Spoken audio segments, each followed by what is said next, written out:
Okay sir. Okay okay okay. എല്ലാവർക്കും നമസ്കാരം. Kottayam SNDP യൂണിയന്റെ നേതൃത്വത്തിലുള്ള ശ്രീനാരായണ ധർമ്മ പഠന കേന്ദ്രത്തിൻ്റെ ആഭിമുഖ്യത്തിൽ നടന്നു വരുന്ന വിദൂര ദർശന പഠന പരിപാടിയുടെ ഭാഗമായിട്ടുള്ള ജഗത് വാണി ഗുരുവാര പാഠശാലയിലേക്ക് ഏവർക്കും സ്വാഗതം. ഒരു ധ്യാനത്തോടുകൂടി ഇന്നത്തെ പരിപാടി ആരംഭിക്കാം. ഒരു ധ്യാനം ആലപിക്കുന്നത് സുഷമ ബാബു. ഗുരു ബ്രഹ്മ ഗുരു വിഷ്ണു ഗുരുദേവോ മഹേശ്വര ഗുരു സാക്ഷാൽ പരബ്രഹ്മം തസ്മൈ ശ്രീ ഗുരവേ നമഃ. എല്ലാവർക്കും ഒരിക്കൽ കൂടി ക്ലാസ്സിലേക്ക് സ്വാഗതം. കഴിഞ്ഞ 4 ആഴ്ചകളിലായി ഭഗവാന്റെ അനുകമ്പാ ദശവും ക്ലാസ്സിന് ശേഷം ഇന്ന് വളരെ വ്യത്യസ്തമായ ഒരു ക്ലാസ്സാണ് ഗുരുവായൂർ പാഠശാലയിലൂടെ നമുക്ക് ലഭിക്കാൻ പോകുന്നത്. ഈ ക്ലാസ് കൈകാര്യം ചെയ്യുന്ന professor D Suresh Babu sir അവർകളാണ്. സ്കൈ യോഗ സ്പെഷ്യലിസ്റ്റാണ് അദ്ദേഹം. സ്കൈ യോഗ എന്ന് പറയുന്നത് സിംപ്ലിഫൈഡ് യോഗയാണ്, സിംപ്ലിഫൈഡ് കുണ്ടലിനി യോഗ. നമ്മുടെ നിത്യജീവിതത്തിൽ ഉണ്ടാകുന്ന സ്ട്രെസ്സിൽ നിന്ന് നമ്മൾ അനുഭവപ്പെടുന്ന ദേഷ്യത്തെ എങ്ങനെ ഫലപ്രദമായി നമ്മളെ അതിൽ നിന്നും വിമുക്തമാക്കാമെന്നുള്ളതാണ് ഈ ക്ലാസ്സിലൂടെ സാർ നമ്മെ പഠിപ്പിക്കാൻ പോകുന്നത്.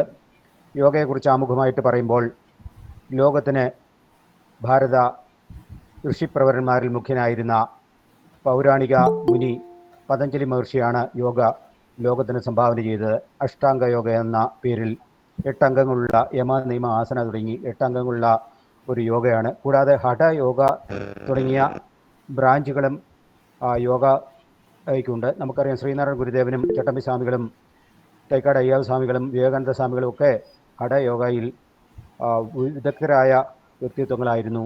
ഹഠയോഗികൾക്ക് അത്ഭുതങ്ങളായ സിദ്ധികളുണ്ടായിരുന്നതായി നമ്മൾ ഗ്രന്ഥങ്ങളിൽ വായിച്ചിട്ടുണ്ട്.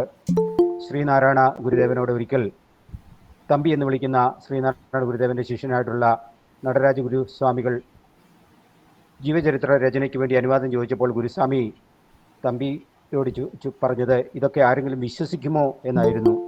കാരണം അത്തരം അവിശ്വസനീയമായ സിദ്ധികൾ ഹഠയോഗികൾക്കുണ്ടായിരുന്നു എന്നുള്ളതാണ്. ശ്രീ ഗുരുദേവൻ്റെ ശിഷ്യപ്രമുഖനായിരുന്ന മൂർക്കോത്ത് കുമാരൻ്റെ രചനയായിട്ടുള്ള ഗുരുദേവ ജീവചരിത്രത്തിൻ്റെ ആദ്യ ഭാഗം, അതായത് 10 അധ്യായങ്ങൾ യോഗയെക്കുറിച്ച് മാത്രമുള്ളതാണ്. മനുഷ്യ ശരീരശാസ്ത്രം, കുണ്ടലിനി ശക്തി, ഹഠയോഗ തുടങ്ങി 10ഓളം അധ്യായങ്ങൾ യോഗ സംബന്ധം മാത്രമുണ്ട്. അതിനുവേണ്ടി മൂർക്കോത്ത് കുമാരൻ പറഞ്ഞിട്ടുള്ള ന്യായം ഇതാണ്: ഭഗവാന്റെ ജീവചരിത്രം അവിശ്വസനീയമായി തോന്നാതിരിക്കണമെങ്കിൽ യോഗവിദ്യയെ സംബന്ധിച്ച ജ്ഞാനം ഓരോ വായനക്കാരനും ഉണ്ടായിരിക്കണമെന്നുള്ളതാണ്. ഇത്രമാത്രം ഞാൻ ആമുഖമായി പറഞ്ഞുകൊണ്ട് ഈ ക്ലാസ് നയിക്കുന്നതിന് വേണ്ടി professor D Suresh Babu sir അവർകളെ വളരെ ആദരപൂർവ്വം ക്ഷണിക്കുന്നു. എല്ലാവർക്കും ഒരു ശുഭസായാഹ്നം നേരുകയാണ്. എൻ്റെ പേര് സുരേഷ്. എന്നെ ഇതിനകത്ത് ഒരുപക്ഷെ അറിയുന്നവരെ കാണും. എന്നെ കണ്ടിട്ടുള്ളവരുണ്ടോ? ഉണ്ടെങ്കിൽ ഒരു ഹായ്, അല്ലേ, ഒരു ഹാൻഡ് തരാം. അറിയുന്നവരുണ്ട്. എൻ്റെ ധ്യാന ക്ലാസ്സുകളിലൊക്കെ ഉള്ളവരുണ്ട്. ഇതിനകത്ത് ദൂരെയുള്ളവരുണ്ട്. ബാംഗ്ലൂരിൽ നിന്നൊക്കെ കയറിയിട്ടുള്ള നമ്മുടെ സോമൻ സാർ അടക്കമുള്ള ധാരാളം ആൾക്കാരുണ്ട്. പിന്നെ കോട്ടയം യൂണിയനിൽ ഷിജു അന്തയിൽ, ഓക്കെ, ശ്രീദേവി ശശീന്ദ്രൻ, ഓക്കെ. അപ്പോൾ അറിയുന്ന ആൾക്കാരുണ്ട്. ഞാൻ പുതിയ ആളല്ല, അറിയുന്ന ധാരാളം ആൾക്കാരുണ്ട്. അപ്പോൾ ഇന്ന് ഒരു മഹത്തായ വിഷയമാണ്. നമ്മുടെ ലാൽ സാറ് എന്നെ സ്വാഗതം ചെയ്തുകൊണ്ട് പറഞ്ഞ പോലെ, യോഗശാസ്ത്രം എന്ന് പറയുന്നത് എനിക്ക് ഒരു 37 വർഷക്കാലത്തെ പരിചയമുണ്ട് ആ രംഗത്ത്. ഒരു യോഗ ഗവേഷണ കേന്ദ്രം, പഠന കേന്ദ്രം, Kundalini yoga and Kayakalpa research centre, Pollachi ആളിയാറിൽ, ചെന്നൈയിൽ ആൻഡ് ഹെഡ്ക്വാർട്ടർ ട്രെയിനിങ് സെൻറ്റർ ആളിയാറിലാണ്. 110 രാജ്യങ്ങളിലായി. ശാസ്ത്രീയമായി അന്വേഷണം നടത്തുന്ന ഒരു സ്ഥാപനം. ഇതിനകത്ത് ആയിരക്കണക്കിന് ഡോക്ടർമാരുള്ള സ്കൈ ഡോക്കോൺ, അതായത് ഡോക്ടേഴ്സ് കോൺഗ്രസ് എന്ന് പറയുന്ന ഒരു ഓർഗനൈസേഷൻ ഉണ്ട്. അവർ ഈ യോഗയും കാര്യങ്ങളൊക്കെ ലോകം മുഴുവനായി പഠനം നടത്തിയിട്ട് അതിൻ്റെ റിപ്പോർട്ട്സ് ഞങ്ങൾ വർഷത്തിൽ ഡോക്ടേഴ്സ് മാത്രമായിട്ടുള്ളവർ ഒത്തുകൂടാറുണ്ട്. അപ്പം ഇന്നിവിടെ തന്നിരിക്കുന്ന വിഷയം ദേഷ്യത്തെ എങ്ങനെ നിഷ്ക്രിയമാക്കാം. ഇത് ഒരു വൈകാരിക പ്രശ്നമാണ്. വൈകാരിക സാക്ഷരതയോ വൈകാരിക വിദ്യാഭ്യാസമോ ഇല്ലാത്തൊരു സമൂഹം, ആ സമൂഹത്തിൽ ദേഷ്യത്തെ നിഷ്ക്രിയമാക്കുക എന്ന് പറയുന്നത് അത്ര പ്രായോഗികമല്ല. ഞാൻ എൻ്റെ എല്ലാ ദിവസവും രാവിലെ 5:30 തൊട്ട് 6 വരെ ഒരു ധ്യാന പദ്ധതി കഴിഞ്ഞ വർഷങ്ങളായി നടത്തുന്ന ഒരാളാണ്. അപ്പം അതിനകത്തുള്ളവരും ഈ ക്ലാസ്സിലുണ്ട്. കാരണം ഇത് പെട്ടെന്ന് മനസ്സിലാക്കാൻ പ്രയാസമാണ്. യോഗശാസ്ത്രത്തെ അടിസ്ഥാനമാക്കി ഇത് മനസ്സിലാക്കണമെങ്കിൽ യോഗ എന്താണെന്ന് ആധികാരികമായി അറിയണം. എന്നാൽ നമുക്കിപ്പോൾ യോഗയെക്കുറിച്ച് പറഞ്ഞാൽ നിങ്ങൾക്ക് നിങ്ങളുടെ ആ വിഷയത്തിൻ്റെ ലക്ഷ്യത്തിലേക്ക് എത്താൻ പറ്റില്ല. ഇത് ഞാൻ പറയുന്നതിന് മുമ്പ് ഒരു കഥ ഓർക്കുകയാണ്. ലോകപ്രസിദ്ധനായ മഹാനായ ഗുർജീഫ് പറഞ്ഞൊരു കഥയുണ്ട്. അദ്ദേഹത്തിൻ്റെ മുത്തശ്ശൻ മരിക്കുന്നതിന് മുമ്പ് കൊച്ചുമകനോട് പറഞ്ഞു, മോനെ, എൻ്റെ കയ്യിൽ തരാനൊന്നുമില്ല, പക്ഷെ നീ നാളെ ഇത്ര മണിക്ക് എത്തണം എന്ന് പറഞ്ഞു. അദ്ദേഹം മുത്തശ്ശൻ്റെ അടുത്ത് ചെന്നപ്പോൾ മുത്തശ്ശൻ പറഞ്ഞു, എനിക്ക് നിനക്ക് തരാനായിട്ടൊന്നുമില്ല, പക്ഷെ ഞാൻ നിനക്കൊരു ഉപദേശം തരാം. ഉപദേശം എന്താണെന്ന് ചോദിച്ചാൽ, നിന്നെ ആരെങ്കിലും ചൊടിപ്പിച്ചാൽ, ദേഷ്യം പിടിപ്പിച്ചാൽ നീ ഒരു കാര്യം പറയണം. എൻ്റെ മുത്തച്ഛന് വാക്കു കൊടുത്താണ്, ഞാൻ 24 മണിക്കൂർ കഴിയുമ്പോൾ ഞാൻ ഇതിന് മറുപടി പറയും, നിങ്ങളോട് പ്രതികരിക്കും. അപ്പം ഞാൻ പ്രതികരിക്കാൻ വരും, ഉറപ്പായിട്ടും വരും, പക്ഷെ ഞാനിപ്പോൾ പ്രതികരിക്കത്തില്ല. കാരണം ഞാൻ 24 മണിക്കൂർ കഴിഞ്ഞ് അതിന് മറുപടി പറയത്തുള്ളൂ. ഗുർജീഫ് പറഞ്ഞത് അദ്ദേഹത്തിൻ്റെ ജീവിതത്തിൽ അദ്ദേഹം മഹാനായതും ജീവിതത്തിൽ നേടിയതും മുഴുവൻ ഈ ഒരൊറ്റ ഉപദേശമായിരുന്നു. ഈ ഒരു ഉപദേശം, ദേഷ്യം വന്നു കഴിഞ്ഞാൽ ദേഷ്യം പറയേണ്ട ഒരു സാഹചര്യത്തിൽ അദ്ദേഹത്തിനോട് വളരെ വിനയത്തോടെ പറയും, ഞാൻ ഇപ്പം ഇതിന് മറുപടി പറയത്തില്ല, എനിക്ക് നിങ്ങളൊരു 24 മണിക്കൂർ സമയം തരണം, ഞാൻ 24 മണിക്കൂർ കഴിയുമ്പോൾ അങ്ങയെ വന്ന് കണ്ട് മറുപടി തരുന്നതാണ്. ഇവിടെ ആ മുത്തശ്ശൻ ഒരു വൈകാരിക സാക്ഷരതയുടെ ക്ലാസ്സാണ് കൊച്ചുമകൻ എടുത്തത്. അപ്പൊ ഈ ദേഷ്യം എന്ന് പറയുന്ന വികാരം ഒരൊറ്റപ്പെട്ട വികാരമല്ല. ഇപ്പൊ എനിക്ക് വേണമെങ്കിൽ നിങ്ങളോട് പറയാം, ഞാനൊരു എനർജി ഹീലറും പങ്ക്ചറിന്റെയും അല്ലെങ്കിൽ നമ്മൾ ഈ റേക്കി, പ്രാണി ഹീലിംഗ്, യോഗ തെറാപ്പി, നാച്ചുറോപ്പതി, അങ്ങനെ കുറേ മേഖലകളിൽ ഇപ്പം ഞാൻ എത്തിപ്പറ്റിയിരിക്കുന്നത് എല്ലാ രോഗവും മനസ്സാണ് അതിന് കാരണക്കാരൻ. അതുകൊണ്ട് മനസ്സ് നിയന്ത്രിക്കുന്ന 10 ട്രില്യൺ സെല്ലുകളാണ് നമ്മുടെ ബോഡിയിലുള്ളത്. അപ്പം ആ മനസ്സാണ് നമ്മൾ റീഫർണിഷ് ചെയ്യേണ്ടത്. അപ്പോൾ നിങ്ങളുടെ ദേഷ്യങ്ങളെയും രോഗങ്ങളെയെല്ലാം കൺട്രോൾ ചെയ്യാം. അതിനാണ് എന്നും രാവിലെ 5:30 തൊട്ട് 6 വരെ ഈ ധ്യാന പദ്ധതി നടക്കുന്നത്. ഇവിടെ നിങ്ങൾ ലാൽ സാറ് പറഞ്ഞ പോലെ യോഗ എന്ന് പറയുന്നത് എന്താണ് എന്ന് നിങ്ങൾ അടിസ്ഥാനമായി അറിയാം. യോഗ എന്ന് പറഞ്ഞാൽ നമുക്കറിയാം, ഭാരതത്തിലെ ഋഷിമാർ 4 മഹത് ഗ്രന്ഥങ്ങൾ നൽകിയിട്ടുണ്ട്, 4 വേദങ്ങൾ. ഈ വേദങ്ങൾ നേരിട്ട് പഠിക്കാൻ പറ്റില്ല. ഈ വേദങ്ങൾ നമ്മൾ മനസ്സിലാക്കുന്നതിന് വേണ്ടി 6 ശാസ്ത്രം തയ്യാറാക്കി. അതൊരു വലിയ അത്ഭുതമാണത്. സാഖ്യം, ന്യായം, വൈശേഷികം, മീമാംസ, ഉത്തരമീമാംസ, പൂർവമീമാംസ, വേദാന്തം എന്നൊക്കെ അറിയപ്പെടുന്ന ഒരു 5 ശാസ്ത്രങ്ങൾ തയ്യാറാക്കി. ഇതുകൊണ്ട് പൂർണ്ണമാകാതെ പതഞ്ജലി മുനി എഴുതിയ ഒരു ഗ്രന്ഥമാണ് യോഗസൂത്രം. അത് തുടങ്ങുന്നതാണ് അധഃ യോഗാനുശാസനം. ഇനിയും നമുക്ക് യോഗശാസ്ത്രത്തെക്കുറിച്ച് പറയാം. അങ്ങനെ യോഗികളായിരുന്നവരാണ് വേദങ്ങളുടെ സാരാംശങ്ങളെ നമ്മളുടെ മുമ്പിലേക്ക് അറിയിച്ചത്. എല്ലാ വേദകാരന്മാരും യോഗശാസ്ത്രത്തിലൂടെയാണ്, ഒരു തരത്തിലല്ലേ മറ്റൊരു തരത്തിൽ യോഗശാസ്ത്രത്തിലൂടെയാണ് ബന്ധപ്പെട്ടത്. പതഞ്ജലി പറഞ്ഞ യോഗശാസ്ത്രം എന്ന് പറയുന്നത് അഷ്ടാംഗ യോഗയാണ്. യമം എന്ന് പറഞ്ഞ ആന്തരികമായ നിയന്ത്രണങ്ങൾ, അഹിംസ, സത്യമസ്തേയം, ബ്രഹ്മചര്യം, ഈശ്വര പ്രണിധാനം എന്ന് പറയുന്ന പഞ്ചയമങ്ങൾ. അത് തന്നെയാണ് ഗുരുദേവന്റെ പഞ്ചധർമ്മങ്ങൾ. ഗുരുദേവൻ ചെറിയൊരു വ്യത്യാസം വരുത്തിയെന്നുള്ളൂ. അഹിംസ, സത്യം, അസ്തേയം, അവ്യഭിചാരം, മദ്യവർജനം. പക്ഷെ പതഞ്ജലി മുനി പറഞ്ഞപ്പം അഹിംസ, സത്യം, അസ്തേയം, എന്താണ് ബ്രഹ്മചര്യം, അഹിംസ സത്യം അസ്തേയം, ബ്രഹ്മചര്യം, ഈശ്വര പ്രണിധാനം. ഇവിടെ നമ്മളൊന്ന് ആലോചിച്ചു കഴിഞ്ഞാൽ യോഗശാസ്ത്രം പഠിക്കാതെ നമുക്കൊന്നും പഠിക്കാൻ പറ്റില്ല. അത് കഴിഞ്ഞിട്ടാണ് നിയമങ്ങൾ, ശൗചം, സന്തോഷം, സ്വാധ്യായം എന്നറിയപ്പെടുന്ന അഞ്ച് പേപ്പർ. അത് കഴിഞ്ഞ് മൂന്നാമത്തതാണ് ഈ ആസനങ്ങൾ എന്ന് പറയുന്നത്.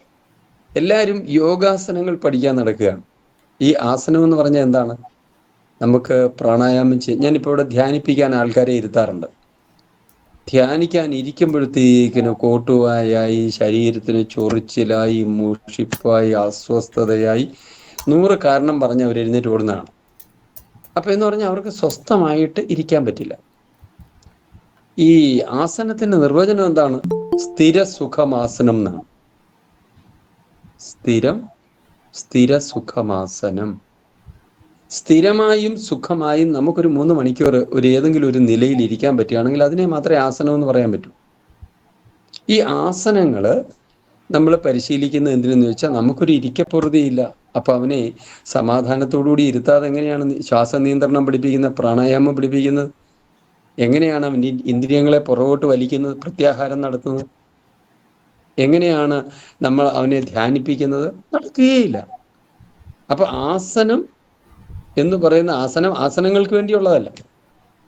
അതാണ് ഈ യോഗയുടെ മേഖലയിൽ വലിയ തകർച്ചയുണ്ടത്. ഒത്തിരി പേര് ആസനങ്ങൾ പഠിക്കുകയും ആസനങ്ങൾ പഠിപ്പിക്കുകയും ഒത്തിരി പേര് ഹെർണിയ അടക്കമുള്ള രോഗവുമായിട്ട് എൻ്റെ അടുത്ത് വരുന്നുണ്ട്. കാരണം അത് പഠിപ്പിക്കുമ്പോൾ ഒരാളുടെ ശരീരം വാതം, പിത്തം, കഫമാണോ, അവൻ്റെ ഏത് മെറിഡിയൻസിലാണ് തകരാറുള്ളത്, അവന് പ്രഷറുണ്ടോ, ഷുഗറുണ്ടോ, കൊളസ്ട്രോൾ ഉണ്ടോ, ഇത്തരം കാര്യങ്ങളെല്ലാം നോക്കിക്കൊണ്ട് ഒരു പരിധിവരെ മെഡിക്കലി കുറച്ച് ധാരണയുള്ള ആൾക്കാരാണ് ഇത് പഠിപ്പിക്കേണ്ടത്.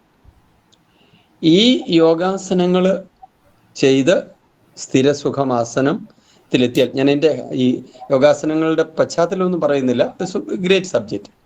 അത് കഴിഞ്ഞിട്ടാണ് നമ്മൾ പുറത്തേക്കിരിക്കുന്ന കണ്ണുകളെ അകത്തേക്ക് തിരിക്കുന്ന പ്രത്യാഹാരം. ഗുരുദേവന്റെ എല്ലാ കൃതികളും തുടങ്ങുമ്പോൾ നിങ്ങൾ ശ്രദ്ധിച്ചാൽ മതി, പ്രത്യാഹരിക്കുന്നവന് മാത്രമേ ഇത് മനസ്സിലാവൂ എന്ന് ഗുരു പറഞ്ഞിട്ടുണ്ട്. എന്ന് പറഞ്ഞാൽ ഒരു യോഗിക്ക് മാത്രമേ മനസ്സിലാവുള്ളൂ. ഓർഡിനറി പീപ്പിളിന് ഇത് മനസ്സിലാകില്ല. വെറുതെ ഇരുന്ന് ഗുരുദേവൻ വലിയ ആളാണ്, ഗുരുദേവൻ അങ്ങനെയാണ് ഇങ്ങനെയാണ് എന്ന് അപദാനങ്ങൾ വേണേ നമുക്ക് ഒത്തിരി നമ്മൾ അഭിമാനപ്പെടാറുണ്ട്. പക്ഷെ അത് നമ്മുടെ പേഴ്സണാലിറ്റി എത്രമാത്രം മാറ്റുമെന്ന് എനിക്കറിയില്ല. ഗുരുദേവന്റെ ധ്യാനകൃതി എന്ന് പറയുന്നത് ആണ് ആത്മോപദേശം, 100 Verses for Mind.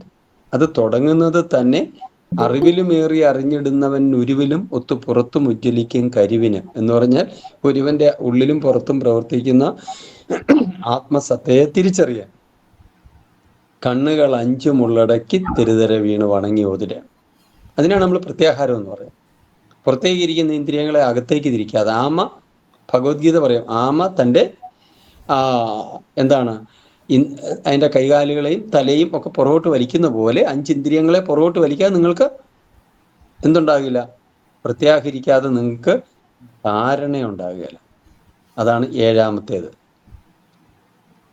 6ാമത്തേത് യമം, നിയമം, ആസനം, പ്രാണായാമം, പ്രത്യാഹാരം 5. 6ാമത്തേത് ധാരണ. 7ആണ് ധ്യാനം. അപ്പൊ ധ്യാനിക്കുന്നവരെന്ന് പറയുന്നത് ഇന്ന് ആരുമില്ല. ധ്യാനം ഉദ്ദേശിക്കുന്ന ജപം, പ്രാർത്ഥന, വലിയ ബഹളം ഒക്കെ നമ്മൾ ധ്യാനമായിട്ടാണ് പറയുന്നത്.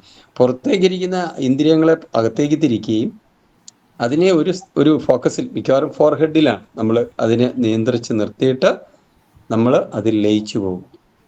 ധ്യാനിച്ചു കഴിയുമ്പോഴാണ് നമ്മൾ, രസകരമായ കാര്യം, എല്ലാവരും ഓർത്തു ധ്യാനിച്ചാൽ ഉടനെ സമാധിയാകുമെന്നാണ്.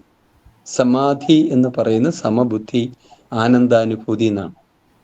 അങ്ങനെയുള്ളവർ മരിക്കുന്നതിന് ചരമസമാധി അല്ലെങ്കിൽ മഹാസമാധി എന്നൊക്കെ പറയാറുണ്ട്. അത് പറഞ്ഞപ്പോൾ സമാധി എന്ന് പറഞ്ഞാൽ മരണം പോലെ, മരണം എന്ന അർത്ഥത്തിലെടുക്കുന്നത്. സമാധി എന്ന് പറയുന്നത് എൻലൈറ്റൻഡ് എന്നുള്ളതിൻ്റെ അല്ലെങ്കിൽ ട്രാൻസെൻഡന്റ് എന്നുള്ളതിൻ്റെ ഒരു സാൻസ്ക്രിറ്റ് പദമാണ്. പക്ഷെ പെട്ടെന്ന് സമാധിയിലേക്ക് പോകാൻ പറ്റില്ല. നിങ്ങൾ ധ്യാനിക്കുമ്പം നിങ്ങളുടെ മനസ്സിൽ അടിച്ചമർത്തപ്പെട്ടിരിക്കുന്ന വികാരങ്ങൾ ഇങ്ങനെ ഇളകി വരും. അതുകൊണ്ടാണ്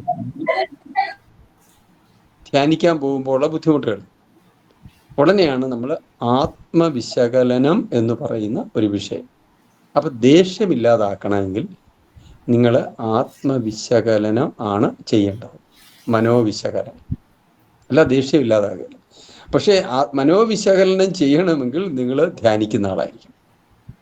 അതുകൊണ്ട് എൻ്റെ ഈ ക്ലാസ് കേൾക്കുന്നത് കൊണ്ട് നിങ്ങളുടെ ദേഷ്യമോ നിങ്ങളുടെ വൈകല്യമോ പോകില്ല.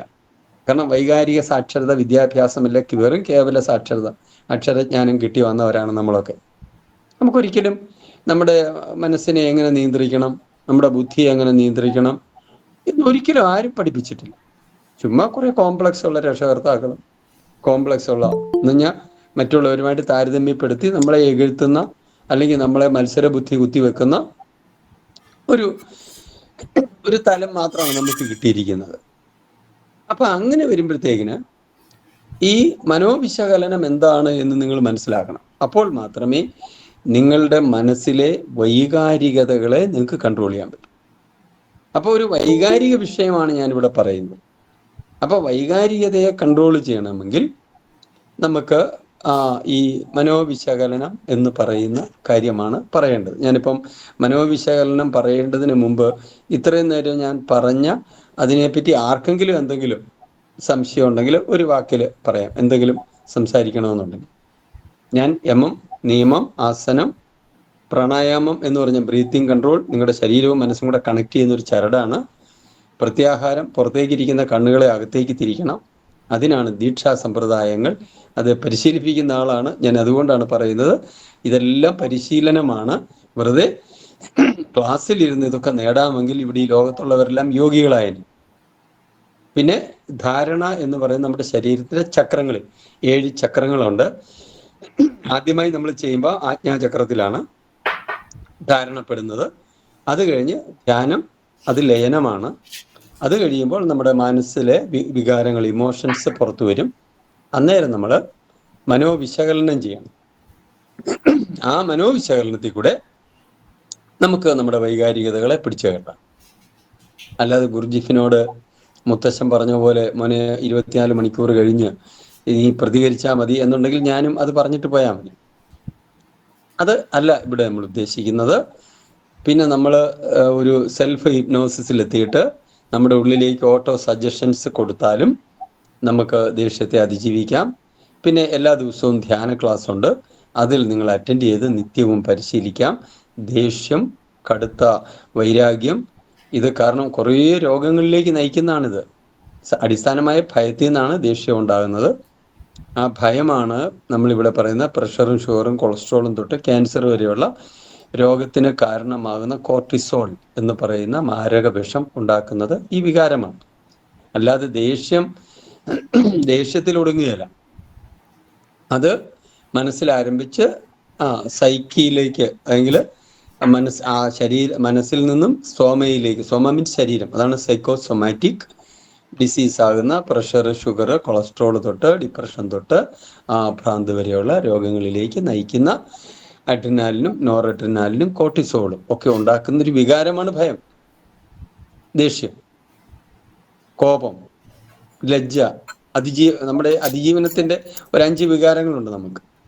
ഇനിയും പലപ്പോഴും എന്നോട് ദേഷ്യം അതിജീവിക്കാനാണ് നമ്മളിവിടെ കൂടിയിരിക്കുന്നത്.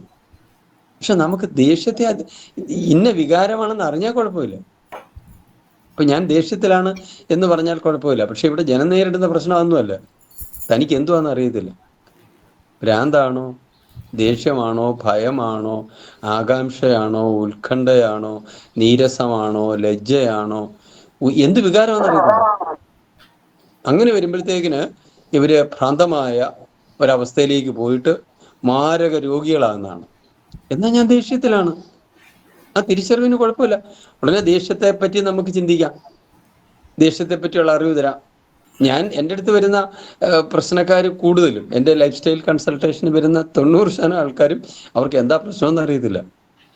പക്ഷെ അവർ പലതും പറയുന്നുണ്ട്. എനിക്ക് സാറേ എനിക്ക് ഉത്കണ്ഠയാണ്, അല്ലെങ്കിൽ എനിക്ക് അതാണ് ഇതാണെന്ന് പറഞ്ഞാൽ യഥാർത്ഥത്തിൽ അദ്ദേഹത്തിൻ്റെ വികാരം എന്താണെന്ന് അറിയുന്ന ആൾക്കാർ ചുരുക്കമാണ്. വൈകാരികത എന്താണ് എന്ന് കറക്റ്റായിട്ട് ട്രേസ് ചെയ്ത് വരുന്ന ആൾക്കാരൊന്നുമില്ല. ഇനി അത് നമ്മൾ കണ്ടുപിടിക്കണേലും പാടാണ്.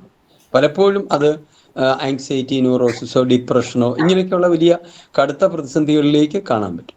നമ്മൾ പറയുമ്പോൾ എന്താണ്, ദേഷ്യത്തെ നിഷ്ക്രിയമാക്കുക എന്നാണ് പ്രസാദ് സാറും ഞാനും കൂടെ വിഷയത്തെ പറ്റി ഞങ്ങൾ ഇങ്ങനെ വിലയിരുത്തിയപ്പോൾ ഞങ്ങൾ ചർച്ചയിൽ എത്തിപ്പറ്റിയതാണ്. അപ്പൊ നമുക്ക് ഈ ദേഷ്യം എന്ന് പറയുന്ന വികാരം, അതിൻ്റെ നമുക്കറിയാം വൈകാരികത എന്ന് പറയുന്നതിനെ ഒരു വൈകാരിക സാക്ഷരതയാണ് സത്യത്തിൽ എൻ്റെ ക്ലാസ്. ആ വൈകാരികതയെ നമുക്ക് മനസ്സിലാക്കണമെങ്കിൽ നമ്മുടെ ശരീരം, അതായത് നമ്മുടെ ഫിസിക്കൽ, ഇനി എല്ലാവരും യോഗശാസ്ത്രം ഇത്രയും വിഷയങ്ങളാണെന്നും പറഞ്ഞായിരുന്നത് അല്ല. നമ്മുടെ ശരീരം പഞ്ചഭൂതങ്ങൾ കൊണ്ട് ഉണ്ടാക്കിയതാണ്. പഞ്ചഭൂത ഉപാസനയുണ്ട്. അതാണ് ഈ ആയുർവേദം ചികിത്സകളൊക്കെ. പഞ്ചകോശങ്ങളുണ്ട്. അന്നമയം, പ്രാണമയം, മനോമയം, വിജ്ഞാനമയം, ആനന്ദമയം, പഞ്ചകോശങ്ങളുണ്ട്. അതൊരു വലിയ, ഇപ്പം നമുക്ക് ഫിസിക്കൽ ബോഡിയുടെ അനാട്ടമിയും ഫിസിയോളജിയും പതോളജിയും ഒക്കെ അറിയുള്ളൂ. നമ്മുടെ പ്രാണശരീരത്തിനുണ്ട്, മനോമയ ശരീരത്തിനുണ്ട്, വിജ്ഞാനമയ ശരീരത്തിന്, എല്ലാ ശരീരത്തിനും അനാട്ടമിയും ഫിസിയോളജിയും പതോളജിയും ഒക്കെ ഉണ്ട്. പക്ഷെ ഇതൊന്നും ഇവിടെ അഡ്രസ്സ് ചെയ്തിട്ടില്ല. ആരും അത് ചിന്തിക്കുന്നില്ല. ഫിസിക്കൽ ബോഡിയെ വെച്ചുകൊണ്ടാണ് നമ്മൾ ചികിത്സയും കാര്യങ്ങളൊക്കെ നിശ്ചയിക്കുന്നത്. പിന്നെ നമ്മുടെ ശരീരത്തിൽ 7 ധാതുക്കളുണ്ട്. നമ്മൾ കഴിക്കുന്ന ആഹാരം 7 ധാതുക്കളായി മാറുന്നുണ്ട്. 3 ദോഷങ്ങളുണ്ട്, 12 മെരിഡിയൻസ് ഉണ്ട്, 12 വൈറ്റൽ ഓർഗൻസ് ഉണ്ട്. പിന്നെ ക്ലോക്കുകളുണ്ട്. 2 മണിക്കൂർ നമ്മുടെ ശരീരത്തെ ക്ലീൻ ചെയ്യുന്നുണ്ട്. അപ്പം നമ്മൾ ഒന്നാലോചിച്ച് കഴിഞ്ഞാൽ, ഞാൻ ഇതൊത്തിരി അങ്ങനെ ആഴത്തിൽ ചിന്തിച്ചിട്ടുള്ള ആളാണ്. കാരണം ഈ പഞ്ചഭൂത ഉപാസനയും ഈ നമ്മുടെ ചക്രങ്ങളെ കറക്റ്റ് ചെയ്യുക, നമ്മുടെ മൂലാധാരം, സ്വാധിഷ്ഠാനം, ചക്രങ്ങളെ കറക്റ്റ് ചെയ്യുന്നതൊക്കെ ക്ഷേത്രങ്ങളിലൂടെയാണ് നമ്മളിവിടെ നടപ്പിലാക്കിയിരുന്നത്. അതുപോലെ തന്നെ നമ്മളിപ്പോൾ ഈ ദേഷ്യത്തെക്കുറിച്ച് പറയുമ്പോൾ ഭാരതത്തിൽ ഈ ക്ഷേത്ര സങ്കല്പങ്ങളെല്ലാം മാറിപ്പോയി. ഇപ്പം നമ്മൾ പ്രാർത്ഥിക്കാൻ പോകുന്ന സ്ഥലമായി ക്ഷേത്രങ്ങൾ മാറി. ഉപാസനകൾ എന്താണെന്ന് പോലും മനുഷ്യൻ മറന്നിട്ടുണ്ട്. കാരണം നമ്മൾ ശരീരവുമായി ബന്ധപ്പെട്ട, അല്ലെങ്കിൽ ശരീരം ആരുടെ സംഭാവനയാണ്? സൂര്യൻ്റെ സംഭാവനയാണ്. നിങ്ങളുടെ ശരീരത്തിലുള്ള എല്ലാ ഭാഗവും സൂര്യപ്രകാശത്തിൻ്റെ റീസൈക്കിൾഡ് സൺലൈറ്റ് ആണ്. അതായത് ഫുഡ് എന്ന് പറയുന്നത്. ഇലകളിൽ ഫോട്ടോൺ കണങ്ങൾ ഉണ്ടാക്കുന്നതാണ് ഭക്ഷണം. അതുകൊണ്ടാണ് സൂര്യായ സ്വാഹ സൂര്യായ ഇദം നമമ. നമ്മൾ അഗ്നിഹോത്രം ചെയ്യുമ്പോൾ പറയും, സൂര്യ നിന്നെ വണങ്ങുന്നു, നീ മാത്രമേ ഉള്ളൂ. ഇദം ന മമ, എൻ്റെതായിട്ട് ഒന്നുമില്ല, എല്ലാം നിൻ്റെതാണ്. ഈ സൂര്യനുമായിട്ട് ബന്ധപ്പെട്ട ഒറ്റ ആരാധനയേ ഉള്ളൂ, അതാണ് വിഷു. എന്നാൽ ഏറ്റവും വലുത് ചന്ദ്രനാണ് എന്ന് തെളിയിച്ച നാടാണ് ഭാരതം. ചന്ദ്രനാണ് നിങ്ങളുടെ മനസ്സ്. ഈ ദൈവങ്ങളെല്ലാം ചന്ദ്രനാണ്.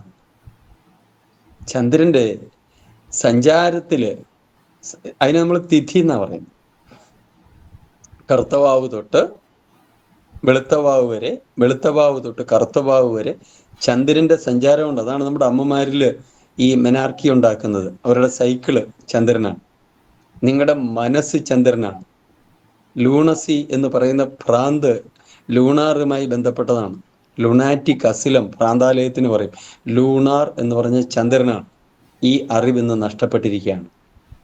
ചന്ദ്രന്റെ സഞ്ചാരവുമായി ബന്ധപ്പെട്ടാണ് ഇവിടുത്തെ ദേവാലയങ്ങളിൽ ആൾക്കാർ പോയിരുന്നത്. അല്ലാതെ തനിക്ക് പ്രാർത്ഥിക്കണമെന്ന് തോന്നുമ്പോൾ പോകുന്ന സ്ഥലമല്ല. അതിന് വേറെ വല്ല സ്ഥലവും നോക്കണം. അല്ല ചുമ്മാ വെറുതെ അമ്പലത്തിൻ്റെ അത് നമ്മൾ നടത്തിക്കൊണ്ട് ഞങ്ങൾ അമ്പലത്തിൽ പോക്കാണ്, ഞങ്ങൾ അങ്ങനെ പ്രാർത്ഥിക്കുകയാണ്, ആരാധിക്കുകയാണ്. ഭാരതത്തിലുണ്ടായിരുന്നില്ല. ഭാരതത്തിൽ കറുത്തവാവിൻ്റെ അന്ന് ദുർഗാക്ഷേത്രത്തിൽ പോകും, പിതൃബലിയിടും. കാരണം അന്ന് നോ മൂണാണ്. അതിൻ്റെ സാഹചര്യം ഞാനിപ്പോൾ പറയുന്നില്ല. ഏകം ദ്വേ ത്രിണി ചതുർത്ഥി എടുത്താൽ ചതുർത്ഥിയിൽ മാത്രമാണ് പിന്നീട് അമ്പലത്തിൽ പോകുന്നത്. ഇവിടെ മൂലാധാര ചക്രത്തിൻ്റെ തടസ്സങ്ങളാണ് ദാരിദ്ര്യം, കിടപ്പാടമില്ലാത്തത്, പട്ടിണി, ഇവൻ്റെ സകല പ്രശ്നങ്ങൾക്കും തടസ്സം മൂലാധാരമാണ്. മൂലാധാര ചക്രത്തിൻ്റെ തടസ്സം. ഞാൻ മൂലാധാര ചക്ര ധ്യാനം ചൊവ്വാഴ്ചകളിൽ കർമ്മയോഗയും ഒക്കെ ചെയ്യിക്കുന്ന ആളാണ്. ഓരോ ദിവസവും എൻ്റെ ധ്യാനം ഓരോ ദിവസവും ഓരോ ചക്രങ്ങളെ കറക്റ്റ് ചെയ്യാണ്. വീൽ അലൈൻമെൻ്റ് എന്ന് പറയും. ഇപ്പോൾ അമേരിക്കയിലൊക്കെ ഉണ്ട് ചക്ര കറക്ഷൻസ്. കാരണം നിങ്ങളുടെ ചക്രങ്ങൾക്ക് തകരാറ് വരാതെ നിങ്ങൾ രോഗിയാകില്ല. 3 ചക്രത്തിനെങ്കിലും തകരാറ് വരാതെ ഞാൻ ഓരോ ദിവസവും ഓരോ ചക്രങ്ങളെ കറക്റ്റ് ചെയ്യും. ഇന്ന് മണിപൂരക ചക്രത്തിൻ്റെ ദിവസമായിരുന്നു. യോഗ ഹഠയോഗയാണ്.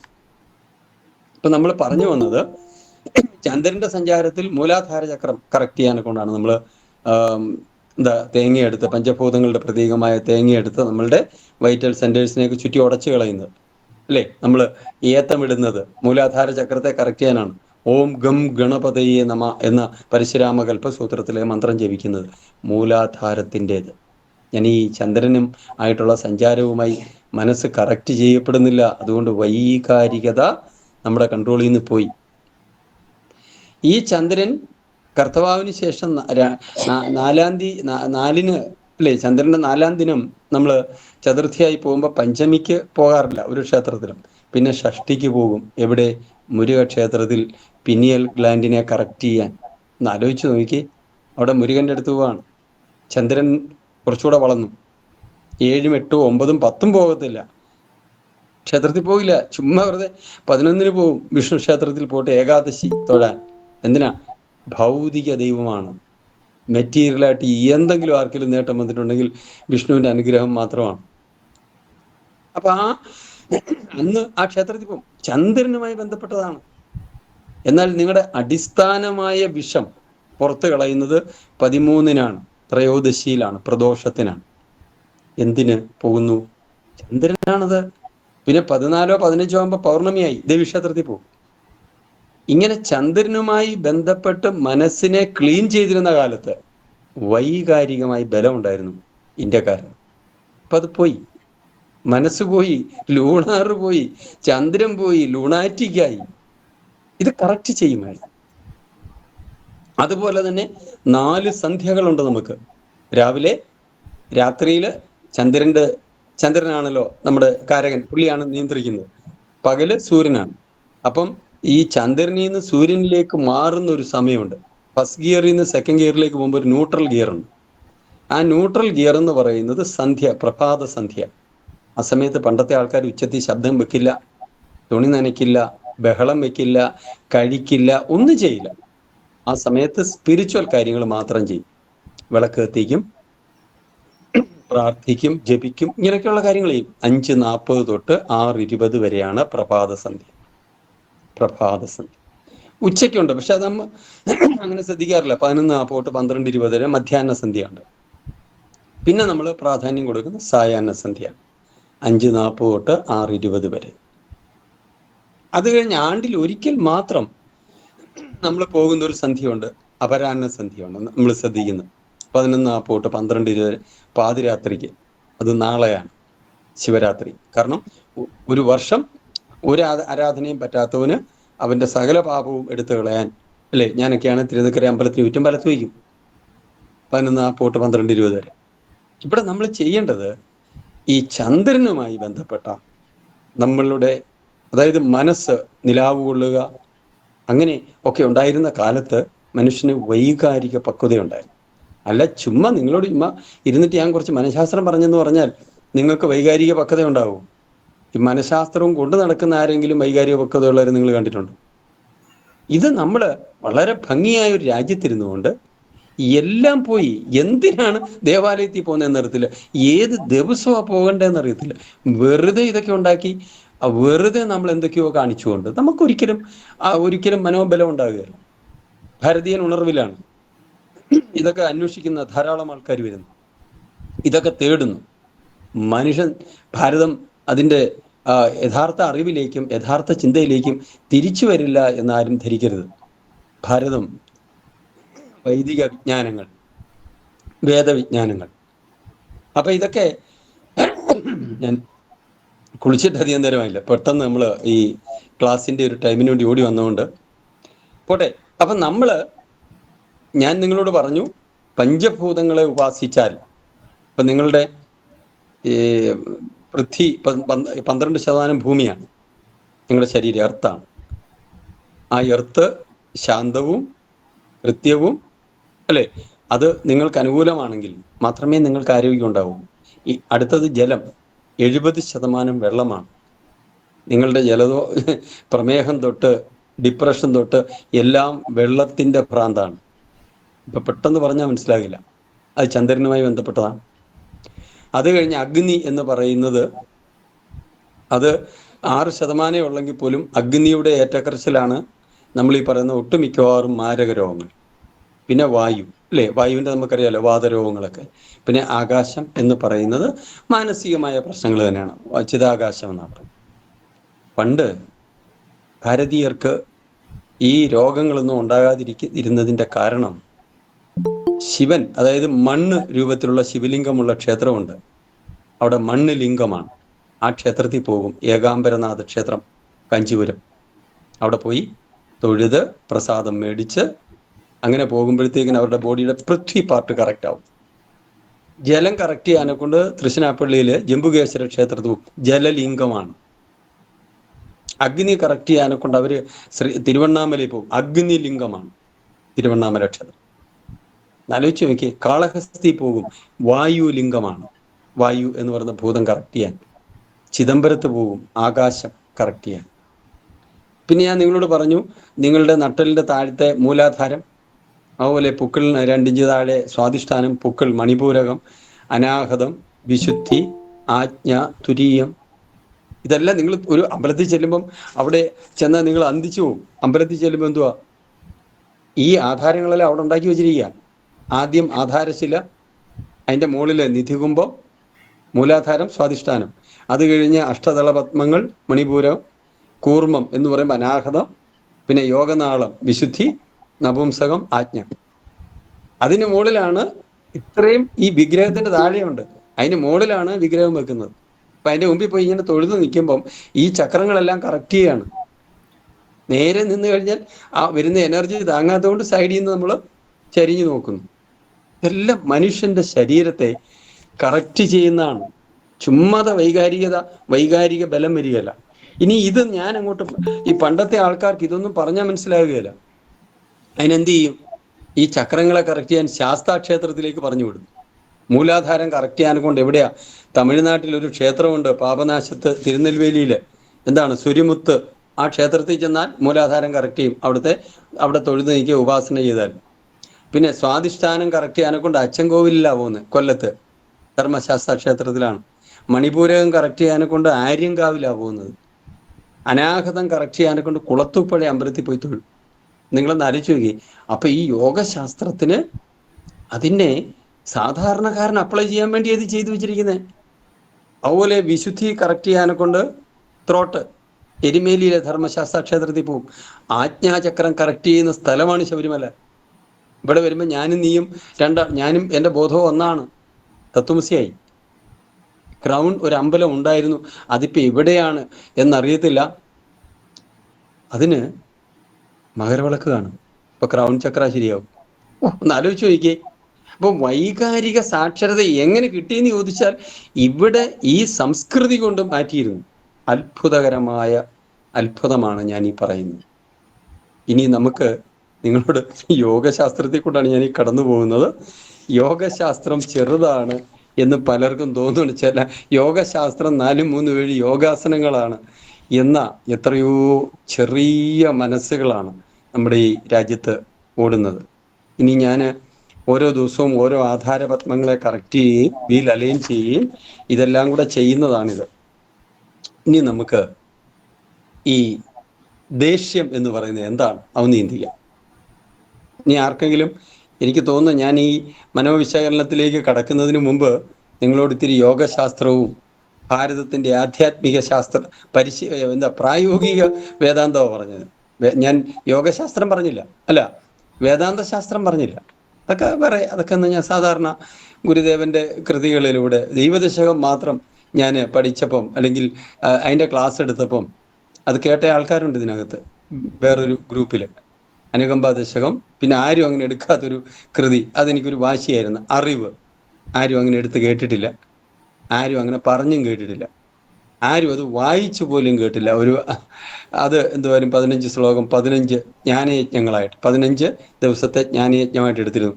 കാരണം ഈ ഞാൻ പഠിപ്പിക്കുന്ന 5 വർഷമായിട്ട് എന്നെ ഫോളോ ചെയ്യുന്ന ഈ ഗ്രൂപ്പിന് സാധാരണ മനസ്സിലാകും. എല്ലാ സമുദായക്കാരുമുള്ള ക്രൈസ്തവരുണ്ട്, പുരോഹിതന്മാരുണ്ട്, കന്യാസ്ത്രീകളുണ്ട്, എല്ലാവരും ഉള്ള ഒരു അറിവിൻ്റെ ഒരു വിജ്ഞാനത്തിൻ്റെ ഒരു മേഖലയിൽ ഇത് അവതരിപ്പിച്ച് ഞാൻ നോക്കിയതാണ്. പക്ഷേ ഞാൻ ഒരു കാര്യം മനസ്സിലാക്കി, ധ്യാനിക്കുന്നവർക്ക് ഇത് മനസ്സിലാവും. അല്ലാതെ ഇതിന്റെ വക്താക്കളെന്നും പറഞ്ഞ് നടക്കുന്ന ആൾക്കാരെ ഒന്നും ഞാനിത് പറഞ്ഞ് മനസ്സിലാക്കാൻ ആരും മനസ്സിലാക്കില്ല. നിങ്ങൾ മെഡിറ്റേഷൻ ചെയ്യാം. നിങ്ങളുടെ ദേഷ്യം പോകണമെങ്കിൽ എപ്പോഴും ഞാൻ ദേഷ്യപ്പെടുന്നു എന്ന അവബോധം ഉള്ളിൽ നിറഞ്ഞു നിൽക്കുന്നവന് മാത്രമേ ദേഷ്യത്തെ തിരിഞ്ഞു കാണാൻ പറ്റുള്ളൂ. അപ്പോൾ അവന്റെ ദേഷ്യം അവനെ ഉപദ്രവിക്കില്ല. അല്ലെങ്കിൽ ഇന്നിപ്പോൾ ഇവിടെ നടക്കുന്നത്, പണ്ടൊരു പെണ്ണിനോട് എനിക്ക് നിന്നെ ഇഷ്ടമാണ് എന്ന് പറയുമ്പോൾ അപ്പടാ എന്ന് അവൾ പറഞ്ഞെങ്കിൽ എളുപ്പനായി നടന്നു പോയവനല്ല ഇന്നവൻ പോയി കോടാലിയും വാക്കത്തിയും പിക്കാക്സും കയറും പെട്രോളും എക്കാലക്സും 4-8 എൻഡോസൾഫാൻ എല്ലാം കൊണ്ടാണ് വരുന്നത്. എന്തിനാന്ന് ചോദിച്ചു കഴിഞ്ഞാൽ അവളെയും കൊന്ന് അവിടെ കുലത്തെയും കൊന്ന് ഞാനും ചത്ത് എല്ലാം തീർന്നാലും തീരാത്ത അശുദ്ധാത്മാവിനെ പോലുള്ള ആത്മാവുമായിട്ട് അവൻ ഈ രാജ്യത്തോട് അലയുകയാണ്. എന്താ പറ്റിയെന്ന് ചോദിച്ചാൽ ഒരു പിടിയില്ല. അതുകൊണ്ടാണ് ഞാൻ ഈ ചന്ദ്രനുമായി ബന്ധപ്പെട്ട നമ്മുടെ മനസ്സിനെ നന്നാക്കാൻ ഋഷിമാര് നമ്മളെ കടത്തിവിട്ടതും ചക്രങ്ങളെ കടത്തിവിടാൻ കറക്റ്റ് ചെയ്യാൻ ശാസ്താക്ഷേത്രം ഉണ്ടാക്കിയതും നമ്മുടെ പഞ്ചഭൂതങ്ങളെ കറക്റ്റ് ചെയ്യാൻ അതിൻ്റെ ദേവാലയങ്ങളൊക്കെ ഉണ്ടാക്കി വെച്ചൊരു നാട്ടിലാണ് ഇന്ന് ഒരു എത്തും പിടിയില്ലാതെ ഭ്രാന്തമായ ആവശ്യത്തോടെ നടക്കുന്നു, അല്ലേ? നീതിപീഠങ്ങളും കാവൽ ഭടന്മാരും തല്ലുകൊള്ളുന്നു. പോയി നമ്മൾ ആലോചിച്ച് കഴിഞ്ഞാൽ എത്രമാത്രം തകർന്നു പോയൊരു സമൂഹമാണ് നമ്മുടെ. അങ്ങനെ വരുമ്പോൾ എനിക്ക് നിങ്ങളോട് പറയാനുള്ളത്, ചിന്തകളാണ് ദേഷ്യം. അത് ചിന്തകൾ തനിച്ച് നിൽക്കുമ്പോൾ കുഴപ്പമില്ല. ഇപ്പം ഞാനിങ്ങനെ ഇപ്പം ഇരിക്കുകയാണ്, ഇപ്പം അത്താഴം ഉണ്ണാറായി, ഇപ്പം ഞാൻ പറയാണ് അത്താഴം വിളമ്പിയേക്കാം, എന്ത് തന്നാലും ഞാൻ കഴിക്കാം എന്ന് പറഞ്ഞാൽ അതൊരു ചിന്ത മാത്രം. ഞാൻ വൈഫിനോട് പറയാണ് എനിക്ക് ചില്ലി ചിക്കനും അല്ലെങ്കിൽ ഓസ്ട്രേലിയൻ ഇന്ന ഫുഡ് കിട്ടണം, അല്ലെങ്കിൽ ഇന്നടുത്ത സാധനം വേണം ഉണ്ടാക്കണമെന്ന് പറയുമ്പോൾ അത് ചിന്തയല്ല. ഇപ്പം ഏത് വസ്ത്രം വേണമെങ്കിലും ഞാൻ ധരിക്കാം, എനിക്ക് കുഴപ്പമൊന്നുമില്ല, എന്തേലും നീ എടുത്തു വെച്ചാൽ മതി.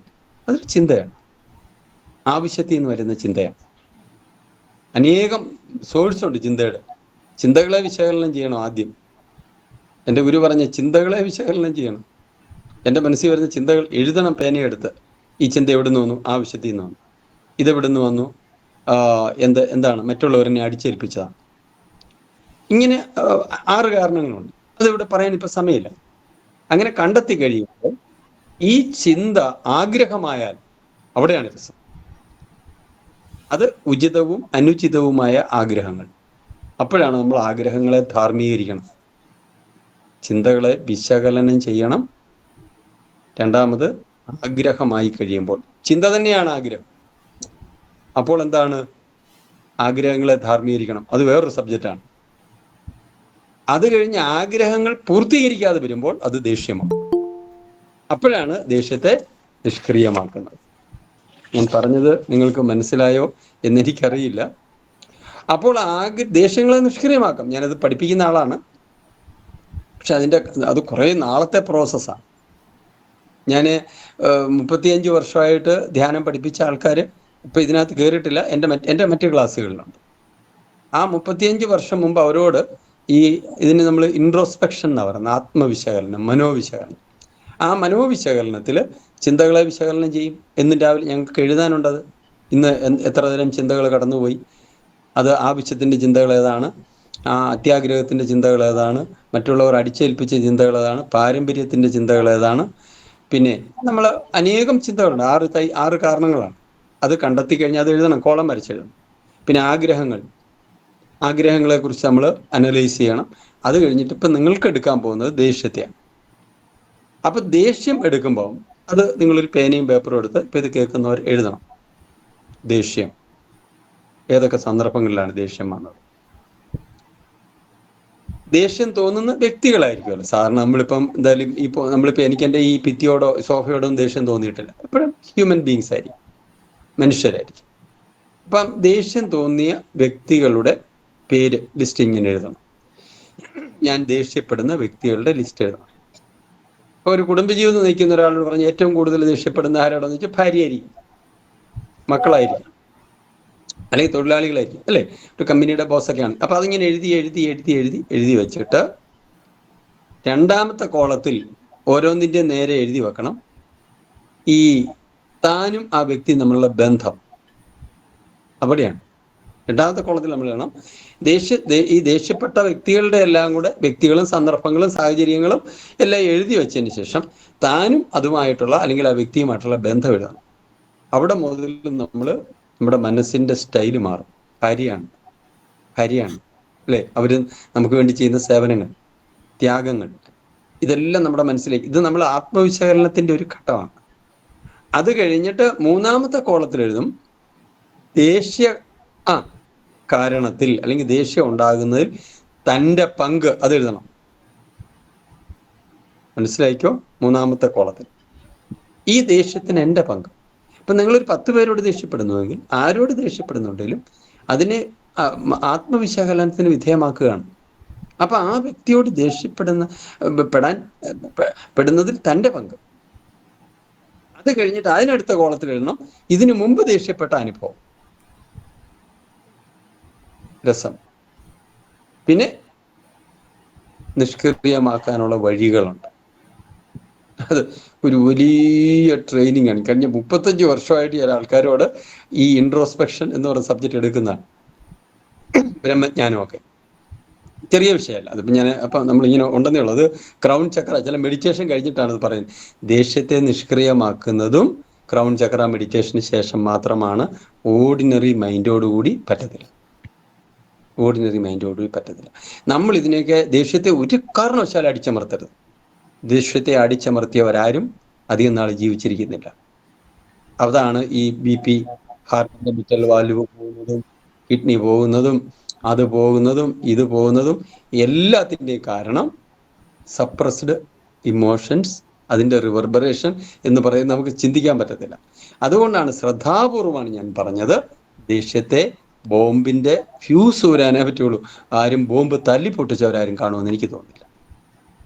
ബോംബ് ഇല്ലാതാക്കാൻ തല്ലിപ്പൊട്ടിച്ച പോലെ ഇരിക്കും. മറിച്ച് നമുക്കതിൻ്റെ ഫ്യൂസ് ഊരാം. അതെങ്ങനെയാണ് എന്നുള്ളത് ട്രെയിനിങ് ആണ്. ഇനി ഇതുപോലെ ധാരാളം പരിശീലനങ്ങളുണ്ട്. നമ്മളൊരു സെൽഫ് ഹിപ്നോസിസിലേക്ക് എത്തിയിട്ട് നമ്മുടെ ഉള്ളിൽ എന്താണ്, ഞാൻ എന്നെ അദമ്യമായി സ്നേഹിക്കുന്നു. പലപ്പോഴും നിങ്ങൾ ശ്രദ്ധിച്ചു നോക്കണം, തന്നെ വെറുക്കുന്നവരാണ് മറ്റുള്ളവരെ തന്നെ ഭയപ്പെടുന്നവരും തന്നെ വെറുക്കുന്നവരും തൻ്റെ അസ്തിത്വത്തെ ഇഷ്ടപ്പെടാത്തവരുമാണ് ഈ ആധുനിക കാലഘട്ടത്തിലെ നല്ലൊരു ശതമാനം. അവർക്ക് മറ്റൊരാളെ സ്നേഹിക്കാൻ പറ്റില്ല. അതിൻ്റെ അടിസ്ഥാന കാരണം ഭയമാണ്. അതായത് ഈ ഭൂമിയിൽ ജനിക്കുന്ന 85% ജനങ്ങളും അവരുടെ സൈക്കിക് എനർജി എന്ന് പറഞ്ഞ 200 ഹെർട്സിന് താഴെയാണ്. എന്ന് പറഞ്ഞാൽ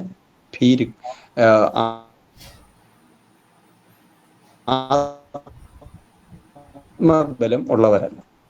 ഇതൊരു അതിശയം, എന്തൊരു ഭയങ്കര പ്രകൃതി കാണിക്കുന്നത്. എനിക്ക് അടിസ്ഥാനമായി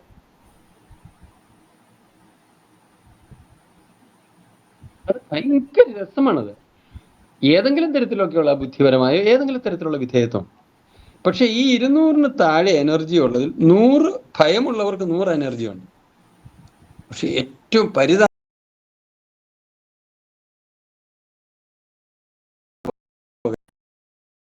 99% ആയതുകൊണ്ട് അവർ ആത്മഹത്യ ചെയ്യും. ഹാപ്പിനെസ് റേറ്റ്, സൈക്കിക് എനർജി 20-ലെത്തിയവരെല്ലാം. പക്ഷെ ഭയപ്പെടുന്നവന് 100 ഉണ്ട്, ധീരന് 200 ആണ്. അപ്പൊ ഈ ധീരനാക്കുക എന്ന് പറഞ്ഞാൽ അവന്റെ സൈക്കിക് എനർജി വർദ്ധിക്കണം. സൈക്കിക് എനർജി വർദ്ധിപ്പിക്കാൻ ഭൂമിയിൽ ഇന്ന് വരെ ഞാൻ കണ്ടിട്ടുള്ള ഒരൊറ്റ അഭ്യാസമേ ഉള്ളൂ, മെഡിറ്റേഷൻ. ഇതാ നമുക്കൊന്ന് മെഡിറ്റേറ്റ് ചെയ്യാം എന്നും പറഞ്ഞ് പഠിപ്പിക്കാൻ പറ്റുമോ? അതിനുള്ള പ്രിപ്പറേഷൻസ് വേണം, ഇങ്ങനെയുള്ള കാര്യങ്ങൾ വേണം. എനിക്ക് ധാരാളം കാര്യങ്ങൾ നിങ്ങളെ പരിശീലിപ്പിക്കാനുണ്ട്. ഈവൻ നിങ്ങൾ കൈയെടുത്തിട്ട് പഞ്ചഭൂതങ്ങളാണിത്, ഈ തളവറിൽ മുറുക്കി 2 മിനിറ്റ് പിടിച്ചാൽ നിങ്ങളുടെ ആങ്സൈറ്റി പോകും. ഈ വിരലിൽ നിങ്ങൾ ഒന്ന് മുറുക്കി പിടിച്ചാൽ നിങ്ങളുടെ ഭയം പോകും.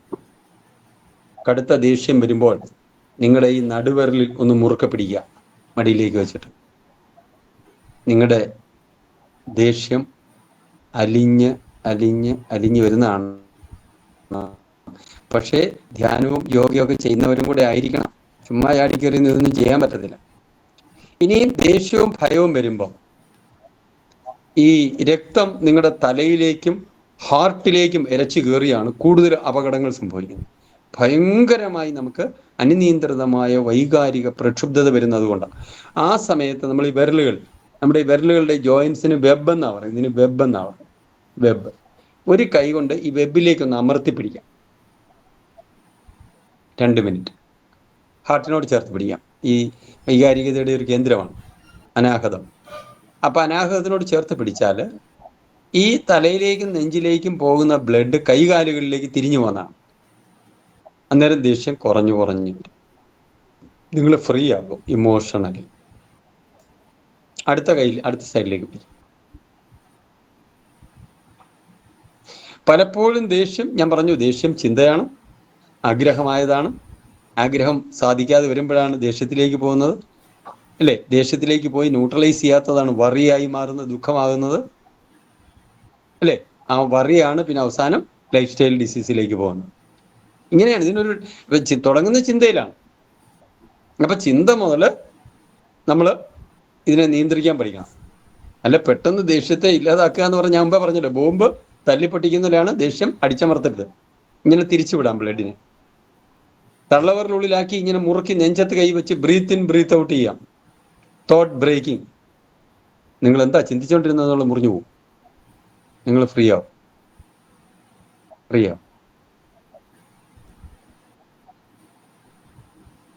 ഇതാണ് എനിക്ക്. ഇനിയും കുറേ പരിശീലനങ്ങളുണ്ട്, പക്ഷെ പരിശീലനങ്ങൾ നേരിട്ടുള്ള ക്ലാസ്സുകളാണ്. എൻ്റെ പേര് സുരേഷ് എന്നാണ്. എനിക്ക് ചങ്ങനാശ്ശേരിയിൽ ഈ രോഗികളെ നേരിട്ട് ചികിത്സിക്കുകയല്ല, കാരണം എല്ലാവരും എന്തെങ്കിലും ചികിത്സയിലാണ്. പക്ഷെ ചികിത്സിക്കാൻ പോകുന്ന ആരും ക്യൂറബിൾ അല്ല. അങ്ങനെ ഒരു പരീക്ഷണം, ഒരു സ്കാനിങ്, ഒരു ടെസ്റ്റ് നടത്താൻ ഇവിടെ സംവിധാനം ഇതുവരെ കണ്ടുപിടിച്ചിട്ടില്ല. എനിക്കൊരു പരിപാടിയുണ്ട്, ബോഡി സ്കാൻ എന്നും പറഞ്ഞു. നമ്മളുടെ ശരീരത്തിൻ്റെ ഓരോ അവയവങ്ങളുമായിട്ട് നമുക്കൊരു വൈകാരിക ബന്ധം ഉണ്ടാക്കാം. അതിൻ്റെ എനർജി കുറഞ്ഞാൽ, അതിന് രോഗം വന്നാൽ നമ്മുടെ ബോഡി നമ്മളോട് പറയും. അതായത് രോഗത്തിന് ഒരാൾ ചികിത്സിക്കുമ്പോൾ, അല്ലെ, ഇപ്പോൾ ഒരാൾ കല്യാണം കഴിക്കുകയാണെങ്കിൽ അവൻ ലവബിൾ ആയിരിക്കണം, അല്ലെങ്കിൽ സ്നേഹിക്കാൻ പറ്റുമോ? ആശുപത്രിയിൽ പോകുന്നവൻ ക്യൂറബിൾ ആയിരിക്കണം, അഡാപ്റ്റബിലിറ്റി ഉണ്ടാകണം, റിസപ്റ്റിവിറ്റി ഉണ്ടാകണം, ക്രിയേറ്റീവ് ആയിരിക്കണം, മാഗ്നാനിമസ് ആയിരിക്കണം, പെർസ്പിക്കാസിറ്റി വേണം, ഒത്തിരി ക്വാളിറ്റി വേണം ഒരുത്തനെ. സത്യത്തിൽ നിങ്ങൾ എന്തെങ്കിലും പരിപാടിക്ക് വേണം. ഇതൊന്നുമില്ല. ഒരുത്തനെ പൊക്കിയെടുത്ത് പരിശോധിച്ചിട്ട് അന്നേരം ഒരു ചികിത്സയാണ്. എൻ്റെ മനസ്സിൽ ഞാൻ വളരെ വർഷങ്ങൾക്ക് മുമ്പ് ചിന്തിക്കുന്നു, മനുഷ്യനെ ക്യൂറബിൾ ആക്കിയതിന് ശേഷം, അല്ലേ, കല്യാണം കെട്ടിക്കാൻ കൊണ്ടുപോകുന്നതിനെ ലവബിൾ ആക്കിയതിന് ശേഷം, അല്ലേ, ഒരു ഓഫീസിൽ ജോലിക്ക് എടുക്കുന്നവനെ എന്താണ് നമുക്ക് അഫോർഡബിൾ ആക്കിയതിന് ശേഷം, അവനെ ഉൾക്കൊള്ളാൻ പറ്റുന്നില്ല, പിന്നെ നമുക്ക് അവിടെ ജീവിക്കാൻ പറ്റില്ല എന്ന് പറഞ്ഞ പോലെ ഒരു രോഗി എൻ്റെ അടുത്ത് വരുമ്പോൾ അവരുടെ വാദം, പിത്തം, കഫം, അവരുടെ എല്ലാ കാര്യങ്ങളും പഠിച്ച ഒരു സ്കാനിങ് ആണ്, ഒരു ലൈഫ് സ്ക്രീനിങ്. എന്നിട്ട് അവരെ ഞാൻ എത്ര എത്ര ഇന്ന സമയത്ത് ഉറങ്ങണം, ഇന്ന സമയത്ത് ഉണരണം, ആഹാരം കഴിക്കേണ്ടത് ഇങ്ങനെയാണ്, നിങ്ങൾക്ക് അത്യാവശ്യം വേണ്ടുന്ന വ്യായാമങ്ങൾ തന്നെയാണ് യോഗശാസ്ത്രം. എന്നിട്ട് നിങ്ങളുടെ മനസ്സിനെ കൺട്രോൾ ചെയ്യാനെ കൊണ്ട് ഇന്ന മെഡിറ്റേഷൻസ് ചെയ്യണം, ഇന്ന പ്രാണായാമം ചെയ്യണം, ഇന്ന യോഗനിദ്ര ചെയ്യണം. അത് 4 മണിക്കൂർ ഉറങ്ങുന്ന ഫലം ചെയ്യും, 20 മിനിറ്റ്സ്. അപ്പൊ അങ്ങനെ അവരെ സംബന്ധിക്കുന്ന ഒരു ലൈഫ് സ്ക്രീനിങ് നടത്തിയിട്ട് അവര് എന്ത് ചികിത്സ ചെയ്താലും ക്യൂറാ. സത്യത്തിൽ എൻ്റെ ഒരു അനുഭവം, അങ്ങനെ എത്തുന്നവർ, ഈവൻ നമ്മുടെ 5 പോസിറ്റീവ് മില്ലറ്റ്സ് ഉള്ളതിൽ ഏതെങ്കിലും മില്ലറ്റ്സ് കൊണ്ട് ഒരു അമ്പാലി എന്ന് പറയും, അതായത് പഴങ്ങഞ്ഞി ഉണ്ടാക്കിയിട്ട് രാവിലെ പുളിക്കാത്ത തൈര് ഉപ്പൊന്നും ചേർക്കാതെ കഴിച്ചാൽ പോകാനുള്ള രോഗം ഇന്ന് കേരളത്തിലുള്ളൂ. മറിച്ച് അവൻ്റെ വ്യായാമം, അവൻ്റെ ചിന്ത, അവൻ്റെ മനസ്സ്, അവൻ്റെ ബുദ്ധി, അവൻ്റെ വാക്കുകൾ, അവൻ്റെ ബന്ധങ്ങൾ, 21 സബ്ജക്ട്സ് അവൻ റീമോഡിഫൈ ചെയ്യണം. അങ്ങനെ ആകുമ്പോൾ അയാൾ ക്യൂറബിൾ ആകും. കഴിച്ചുകൊണ്ടിരിക്കുന്ന മരുന്ന് തന്നെ നമുക്ക് പെട്ടെന്ന് ബോഡി സ്വീകരിച്ചിട്ട് അവൻ രോഗമുക്തിയിലേക്ക് പോകുന്നതാണ്. അത് നമ്മൾ ഡയറക്റ്റ് തെറാപ്പി, അലോപ്പതി അല്ല, ആൾട്ടർനേറ്റീവ് തെറാപ്പി ആകുന്ന ആയുർവേദോ ഹോമിയോ സിദ്ധയല്ല, ഇതിനെ കോംപ്ലിമെൻ്ററി തെറാപ്പി എന്ന് പറയും. ഈ ലോകത്തുള്ള ഏത് ചികിത്സയും സഹായിക്കുന്ന അതിന് ഞാൻ ലൈഫ് സ്റ്റൈൽ മെഡിസിൻ അല്ലെങ്കിൽ Sujeevanam yoga and wellness centre Kurumbanad എന്ന് പറയുന്ന സ്ഥലത്താണ് എനിക്ക് വളരെ ബന്ധമുള്ള ഒരു യൂണിയനാണ് കോട്ടയം യൂണിയൻ. ഒരു കാലത്ത് എൻ്റെ ഫ്രണ്ട് ബാലാജിയും അതുപോലെ അദ്ദേഹമൊക്കെ പഠിപ്പിക്കുന്ന സമയത്ത് എല്ലാ വ്യാഴാഴ്ചയും യൂണിയനിൽ AG തക്കമ്പൻ സാറ് സെക്രട്ടറി ആയിരിക്കുന്ന സമയത്ത് ഞാൻ നിരന്തരം എല്ലാ വ്യാഴാഴ്ചയും വന്ന് ക്ലാസ് എടുക്കുമായിരുന്നു. 5-6 ബാച്ചെങ്കിലും. രാജേന്ദ്രൻ സാറ് റീജിയണൽ മാനേജർ ആയിരുന്നു മാതൃഭൂമിയുടെ. അപ്പോൾ ഞാൻ നാഗമ്പടം ക്ഷേത്രത്തിൽ വെച്ച് വളരെ പ്രാവശ്യം ക്ലാസ് എടുത്തിട്ടുള്ളതാണ്. നിങ്ങൾ അവിടെയുള്ള ആരോട് ചോദിച്ചാലും അറിയാം. എൻ്റെ പേര് സുരേഷ് എന്നാണ്. ഞാൻ വളരെ ബാല്യം മുതലേ ഗുരുദേവ ദർശനങ്ങളുമായിട്ട് ബന്ധമുണ്ടായിരുന്നു. അങ്ങനെ കുണ്ടലിനി പാട്ട് ഇതെല്ലാം പറയുക എന്നല്ലാതെ എന്താണെന്ന് അവർക്കറിയില്ല. ഞാൻ ചോദിച്ചപ്പം എനിക്കൊരു കാര്യം ചോദിച്ചാൽ അത് അന്വേഷിച്ച് പോകുന്നൊരു സ്വഭാവം ഉണ്ടായിരുന്നു. തൈക്കാട്ടയ്യാവ് തമിഴിനാണെങ്കിൽ അല്ലേ, സിദ്ധ സംസ്കാരം തമിഴിലെ ആണെങ്കിൽ തിരുക്കുറളും ഒക്കെ സിദ്ധമായിട്ട്. അങ്ങനെയാണ് ഞാൻ 87 ഞാൻ Kundalini yoga and Kayakalpa research foundation Coimbatore അല്ലെങ്കിൽ അവിടെ ചെന്നൈയിലാണ് എൻ്റെ headquarter. Training centre Pollachi ആളിയ. 87 മുതൽ 2006 എൻ്റെ പുറകിലിരിപ്പുണ്ട് ആ സിദ്ധനായ ഗുരു. ഇവിടെ ദ്രവീഡിയൻ യൂണിവേഴ്സിറ്റി തമിഴ്നാട് 18 സിദ്ധന്മാരുള്ളതിൽ 19ാമത്തെ സിദ്ധനായിട്ട് ഡിക്ലെയർ ചെയ്തു അവിടുത്തെ ചെന്നൈ യൂണിവേഴ്സിറ്റി. അങ്ങനെ വളരെ സിമ്പിളായൊരു മനുഷ്യൻ, സ്കൂൾ അക്കാഡമിക് എഡ്യൂക്കേഷൻ ഒന്നും ഇല്ലാത്ത ഒരു വലിയ മനുഷ്യൻ. അദ്ദേഹം വളരെ പേരും പ്രശസ്തിയൊന്നും ഇഷ്ടപ്പെടുന്ന ആളല്ലായിരുന്നു. വേദാദ്രി എന്നാണ് പേര്. Abdul Kalam sir, DR Karthiyan sir അടക്കം. അദ്ദേഹം ആയുർവേദ, ഹോമിയോ, സിദ്ധ ട്രഡീഷണൽ വൈദ്യൻ, ഡോക്ടറായിരുന്നു. അദ്ദേഹം അവിടെ ജോലി ചെയ്തിട്ടുണ്ട് തമിഴ്നാട്ടിൽ. വളരെ സിമ്പിളായ ഒരാളാണ്. കുടുംബജീവിതം നയിച്ച ആളാണ്. സെക്സ്വൽ മെച്യൂരിറ്റി ഉള്ളവർ കല്യാണം കഴിക്കണം, അല്ലാത്തവർ അല്ലെങ്കിൽ അത് അപകടമാകും, മാരകമായ രോഗങ്ങൾ പ്രോസ്റ്റേറ്റ് അടക്കമുള്ളതുണ്ടാകും എന്ന് പറഞ്ഞ ഒരു അത്ഭുത മനുഷ്യനാണ് വേദാദ്രി മഹർഷി. പിന്നെ ഞാൻ കുറേ മേഖലകൾ സ്റ്റഡി ചെയ്തിട്ടുണ്ട്. കുറേ ചിന്തകൾ എൻ്റെ കയ്യിലുണ്ട്. എൻ്റെ ഞാൻ ഈ പറഞ്ഞ കോംപ്ലിമെൻ്ററി മെഡിസിൻ എന്ന് പറയുന്ന മനുഷ്യനെ ക്യൂറബിൾ ആക്കിയിട്ട് ഏത് ചികിത്സ വേണേലും ചെയ്യിക്കണം എന്ന് ആഗ്രഹിക്കുന്ന ഒരാളാണ്. അതിൻ്റെ കൺസൾട്ടേഷനുണ്ട്, ഓൺലൈനിലുണ്ട്, ഓഫ്ലൈനിലും. ഇത്തരം കാര്യങ്ങളാണ് ചെയ്യുന്നത്. എന്നെ ഇതിലേക്ക് ക്ലാസ്സിന് ക്ഷണിച്ച പ്രസാദ് സാറിനെയും എന്നെ സ്വാഗതം ചെയ്ത ലാൽ സാറ്, പിന്നെ എന്നെ വിളിച്ച് മോണിറ്റർ ചെയ്ത, ഗൈഡ് ലൈൻ ചെയ്ത GPS പോലെ വർക്ക് ചെയ്ത സ്മിതയെയും എല്ലാവരെയും ഞാൻ സ്നേഹത്തോടുകൂടി എല്ലാവർക്കും നന്ദി പറയുന്നു. എന്നെ കേൾക്കുന്നതിന് വേണ്ടി ഇന്ന് രാവിലെ 5:30 തൊട്ട് 6 വരെയുള്ള മെഡിറ്റേഷനിൽ കയറിയ ബാംഗ്ലൂരിൽ നിന്ന് നമ്മുടെ ISRO സ്പേസ് റിസർച്ച് ഇൻസ്റ്റിറ്റ്യൂട്ടിൻ്റെ അവിടുന്ന് റിട്ടയറായ സോമൻ സാറ് അടക്കം കുറച്ച് പേര് ഇതിനകത്ത് സന്നിഹിതരായിട്ടുണ്ട്. ഒത്തിരി പേര് നിങ്ങളുടെ അറ്റൻഡ് ചെയ്ത ആൾക്കാർക്കും എല്ലാം ഞാൻ ഹൃദയത്തിൻ്റെ ഭാഷയിൽ നന്ദി പറയുന്നു. നിങ്ങൾ എൻ്റെ ഫോൺ നമ്പർ 9349762696 എന്നാണ്. 9349762696. പ്രൊഫസർ സുരേഷ്, യോഗ റിസർച്ച് ഇൻസ്റ്റിറ്റ്യൂട്ടിലെ ആളാണ്. നിങ്ങൾക്ക് ആ മേഖലയുമായി ബന്ധപ്പെട്ട ഏതാണ്ട് 7ഓളം യോഗയാണ് 7 ദിവസം കൊണ്ട് എല്ലാവരെയും കൊണ്ട് പ്രാക്ടീസ് ചെയ്യിപ്പിക്കും. 9349762696. Thank you. ആർക്കും ഇത്തരം ക്ലാസ്സുകൾക്ക് ഡയറക്റ്റ് പ്രാക്ടിക്കൽ ക്ലാസ്സുകൾ, ഇത് ഇറ്റ്സ് ഓൺലി ആൻ ഇൻട്രൊഡക്ഷൻ. താല്പര്യമെങ്കിൽ നമുക്ക് തുടർന്നുള്ള ക്ലാസ്സുകൾ ഉണ്ടെങ്കിൽ ചെയ്യാം. പ്രാക്ടിക്കലാണ് ഇത്. കുറച്ച് പ്രായോഗിക പരിശീലനമുണ്ട് ദേഷ്യത്തെ ഇല്ലാതാക്കാൻ, ധ്യാനങ്ങളുണ്ട് ദേഷ്യത്തെ ഇല്ലാതാക്കാൻ, ഓട്ടോജനിക് ട്രെയിനിങ്ങുകളുണ്ട് അതില്ലാതാക്കാൻ, പിന്നെ ഇമോഷണൽ ഫ്രീഡം ടെക്നിക്സുകളുണ്ട്, ഇമോഷണൽ ഫ്രീഡം ടാപ്പിങ്സ് ഉണ്ട്, പിന്നെ ഹിപ്നോട്ടിക് സജഷൻസ് ഉള്ളിലേക്ക് കൊടുക്കുന്നുണ്ട്. ഒത്തിരി തെറാപ്പീസ് നമുക്ക് ചെയ്ത് ദേഷ്യത്തെ ഇല്ലാതാക്കാം. അതൊരു വല്ലാതെ അലട്ടുന്നുണ്ടെങ്കിൽ വളരെ സിമ്പിളായി മാറ്റിയെടുക്കും. എല്ലാവർക്കും സ്നേഹത്തിൻ്റെ ബുദ്ധിയിൽ നന്ദി പറയുന്നു. ഇനി അവലോകനം. No lock without key, no question without answer. You can ask any questions in this world. അങ്ങനെ ആരും പറഞ്ഞു കേട്ടിട്ടുണ്ടായിരിക്കും അല്ലേ? അങ്ങനെ ആരും പറഞ്ഞു കേട്ടിട്ടുണ്ടാവുകയല്ല. ഒരുത്തം വന്ന് പറയുക, നോ, ആദ്യം കീ ഉണ്ടാക്കിയിട്ടാണ് ലോക്ക് ഉണ്ടാക്കുന്നത്. അതുകൊണ്ട് key is the god, lock is the condition state of your mind.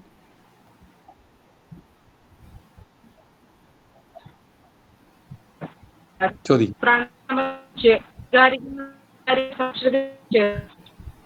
ഒന്നും ട്രേസ് ചെയ്യാൻ പറ്റുന്നില്ല. ഒന്നും ലൈനിന്റെ ഈ എന്റെ നെറ്റിന്റെ കുഴപ്പമാണോ നിങ്ങളുടെ ആണോ? മറ്റെല്ലാരും കേട്ടോ? മിത, ഞാൻ പറയുന്ന കേൾക്കുന്നുണ്ടോ? നെറ്റിന്റെ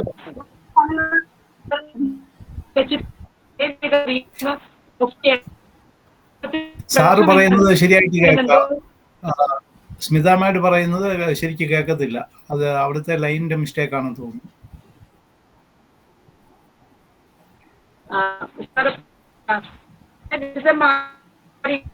ഉണ്ടായതിന്റെ പ്രാധാന്യത്തെ കുറിച്ചൊക്കെ നമ്മൾ പറഞ്ഞതൊക്കെ ദൂഷ്യങ്ങളുണ്ടാവാം, പ്രശ്നങ്ങളുണ്ടാകും.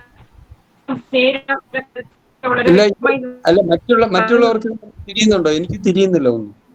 ഇല്ല, ഒന്നും മനസ്സിലാകുന്നില്ല, ക്ലിയർ അല്ല. എന്റെ നെറ്റിന്റെ പ്രശ്നമാണോന്ന് അറിയാനാ. പറയൂ സ്മിത, ഒന്ന് പറഞ്ഞു.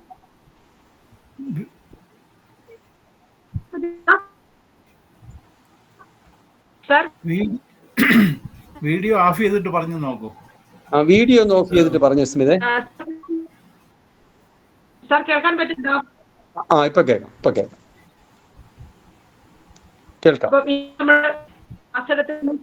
സാറാണ് കുറിച്ച്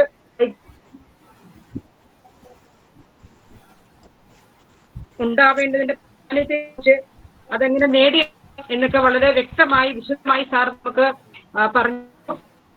സപ്രസർ ഇമോഷൻ കൊണ്ട് എന്തെല്ലാം പ്രശ്നങ്ങൾ ഉണ്ടാവാൻ സാധ്യതയുണ്ടെന്നും ഫിസിക്കൽ എനർജി വർദ്ധിപ്പിക്കാനുള്ള മാർഗങ്ങള് വേറൊരു തലത്തിലേക്ക് നാരായണ ദർശനത്തിലേക്ക് നമ്മൾ കുറച്ചുകൂടെ എളുപ്പത്തിൽ ചിന്തിപ്പിക്കത്തക്ക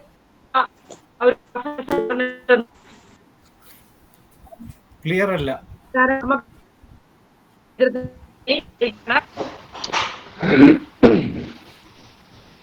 ഓഡിയോ ക്ലിയർ അല്ല. ജയ മറിയപ്പള്ളി ടീച്ചർ, ഇന്നത്തെ ക്ലാസിനെ കുറിച്ച് 2 വാക്ക് സംസാരിക്കുന്നതിനായി ശ്രീമതി ജയ മറിയ.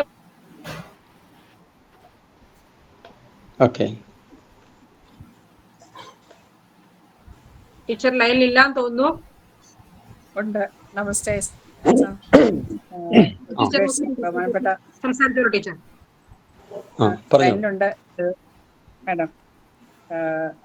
ബഹുമാനപ്പെട്ട സുരേഷ് സാർ അവരുകള്, മറ്റു പഠിതാക്കൾ എല്ലാവർക്കും എൻ്റെ നമസ്തേ. ഇന്ന് ദേഷ്യം എങ്ങനെ ഇല്ലാതാക്കാം എന്ന വിഷയത്തെ ആസ്പദമാക്കി നമുക്ക് വളരെ വിജ്ഞാനപ്രദവും നമുക്ക് അറിയാൻ പാടില്ലാത്ത ഒരു മേഖലയിലൂടെ നമ്മളെ സഞ്ചരിപ്പിച്ച് മണിപൂരകം, സ്വാധിഷ്ഠാനം തുടങ്ങിയിട്ടുള്ള കാര്യങ്ങളെക്കുറിച്ച് നമുക്ക് പുസ്തകങ്ങളിലൂടെ ഏതാണ്ട് അറിവുകൾ മാത്രം, കേട്ടറിവുകൾ മാത്രമുള്ളതിൻ്റെ അഗാധ തലങ്ങളിലേക്ക് കടന്നു പോകാൻ ഒരു വാതായനം കൂടിയായിട്ടാണ് സുരേഷ് സാർ നമുക്ക് തന്നിരിക്കുന്നത്. ദേഷ്യം ഇല്ലാതാക്കാനായിട്ട് ഉള്ള ടെക്നിക്സ്, നമ്മുടെ സാങ്കേതിക പരിജ്ഞാനം നമ്മുടെ പൂർവികർ നന്നായിട്ട് നൽകിയിട്ടുണ്ട്. അതിൻ്റെ അറിവുകൾ ഒക്കെ തന്നെ അതിൻ്റെ കേന്ദ്രങ്ങളാണ് ക്ഷേത്രങ്ങൾ എന്നതും ആ ക്ഷേത്രത്തിലെ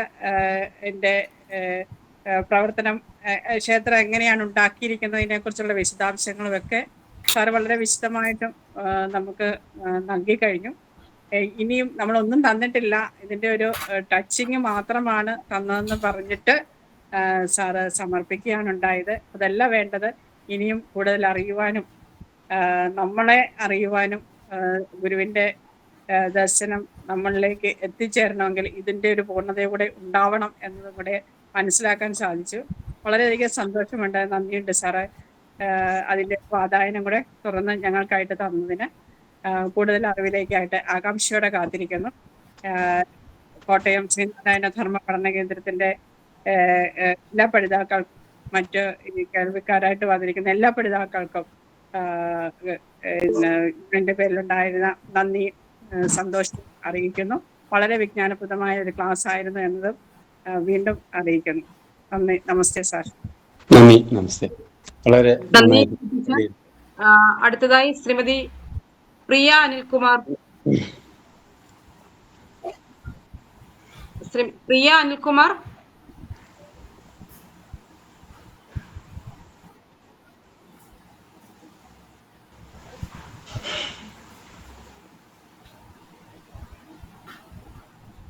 പ്രിയ ഓൺലൈനിൽ ഉണ്ടെന്ന് തോന്നുന്നു, ഹാൻഡ് റൈസ് ചെയ്തിട്ടുണ്ടായിരുന്നു. ഓക്കെ, അടുത്തത് നമുക്ക് വെയിറ്റ് ചെയ്യാം. അടുത്തത് സുമിത സോജി. നമസ്തേ. പ്രിയ എത്തിയിട്ടുണ്ട്. പ്രിയ സംസാരിച്ചോളൂ. നമസ്തേ സാറേ. നന്നായി. എനിക്ക് ഞാൻ യോഗ ചെയ്യുന്ന ഒരാളാണ്. അപ്പൊ യോഗയ്ക്ക് വേണ്ടിയിട്ട് ഇത്രയൊക്കെ അറിവ് ഇതിന്റെ ഉള്ളിലുണ്ടെന്നുള്ളൊരു സാറിന് എന്നറിയാൻ പറ്റിയത് എനിക്ക് വളരെ സന്തോഷം. നമ്മൾ പ്രഭാഷണ രംഗത്തേക്കൊക്കെ കടന്നു വരുമ്പോൾ സാറിന്റെ ഈ ഒരു അറിവ് ഒരു എനർജിയാണ്. കൂടുതൽ ഇനിയും ഒത്തിരി കടൽ സാഗരങ്ങൾ കടക്കുകയാണ് യോഗയെക്കുറിച്ച് അറിയാനായിട്ട്. ഇനിയും കൂടുതൽ അറിയാനായിട്ട് താല്പര്യപ്പെടുന്നു. വളരെയധികം നന്ദിയുണ്ട്. Thank you sir. ഇതിന് അവസരം ഒരുക്കി തന്ന യൂണിയന്റെ പഠന കേന്ദ്രത്തിന് വളരെയധികം നന്ദിയുണ്ട്. നന്ദി പറയുന്നു. നമസ്തേ. നമസ്തേ. നന്ദി ശ്രീമതി പ്രിയ. ശ്രീ സോമശേഖരൻ. ശ്രീ സോമശേഖരൻ സാർ ഞാന് ഇപ്പൊ സാറ് പറഞ്ഞ പല ക്ലാസ്സുകളിലും അറ്റൻഡ് ചെയ്തുകൊണ്ടിരിക്കുന്ന ഒരാളാണ്. അപ്പോൾ ഇത് വളരെ വിപുലമായിട്ടുള്ളൊരു ക്ലാസ്സാണ്. അത് നമുക്ക് പെട്ടെന്ന് നമുക്ക് ഈ വിഷയത്തിലേക്ക് വരാൻ പറ്റില്ല. അതിന് ധ്യാനം, മെഡിറ്റേഷൻ കാര്യങ്ങൾ ഇതിൽ കൂടി മാത്രമേ നമുക്ക് എല്ലാ അറിവുകളും നേടാൻ പറ്റുള്ളൂ. അതുകൊണ്ട് സാറ് പറഞ്ഞ മാതിരി അതിനെ കുറിച്ച് കൂടുതൽ വിശദമായിട്ട് നിങ്ങൾ കേൾക്കേണ്ടിയിരിക്കുന്നു. അതിന് സാറുമായിട്ട് ബന്ധപ്പെടേണ്ടതാണ്.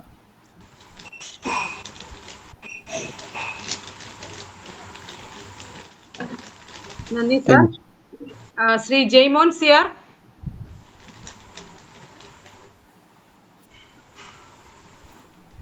ശ്രീ ജയ്മോൻ സിയാർ.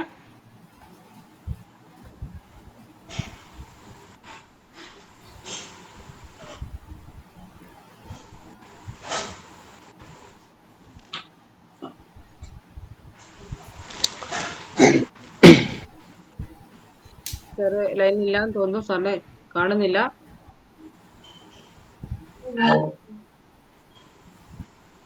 ശ്രീ സന്തോഷ് കുമാർ കേശവൻ. ശ്രീ സന്തോഷ് കുമാർ കേശവൻ.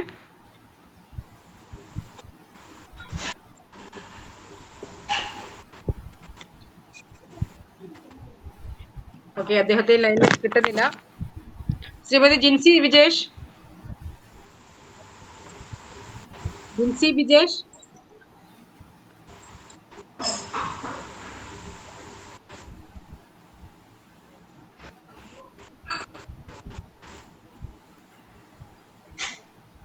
ജിൻസി വിജേഷ്.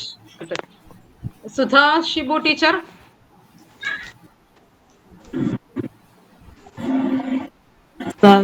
ബഹുമാനപ്പെട്ട സുരേഷ് സാറിനും എല്ലാ പഠിതാക്കൾക്കും നമസ്തേ. ഇന്ന് ഇവിടെ സുരേഷ് സാറ് വളരെ നല്ലൊരു ക്ലാസ്സാണ് നമുക്ക് സമ്മാനിച്ചത്. വിഷയത്തിൻ്റെ വൈപുല്യവും ഗഹനതയും ഒക്കെ കൊണ്ട് ഈ ഒരു ഇൻട്രഡക്ഷൻ മാത്രമേ സാറിന് തരാൻ പറ്റുള്ളൂ എന്ന് സാറ് പറഞ്ഞിട്ടുണ്ട്. കാരണം യോഗ എന്ന് പറയുന്ന അത്രയ്ക്ക് വിപുലമായൊരു മേഖലയാണ്. നമ്മളാരും മനസ്സിലാക്കിയിട്ടുള്ള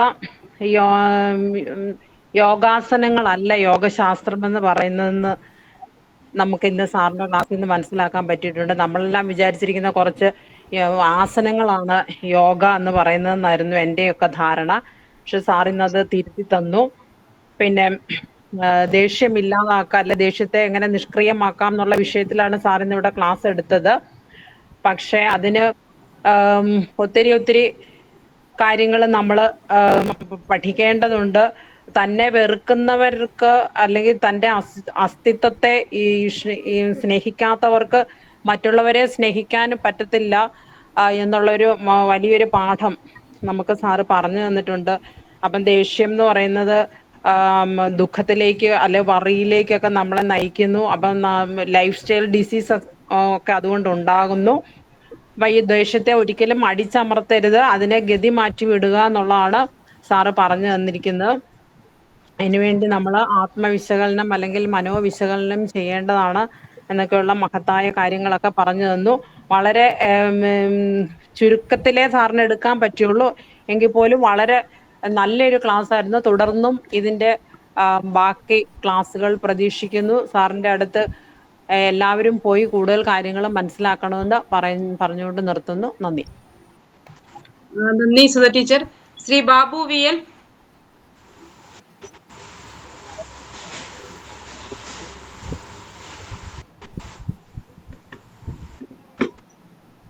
ശ്രീ ബാബു വി എൽ. ശ്രീ രാജേഷ് കോരളം.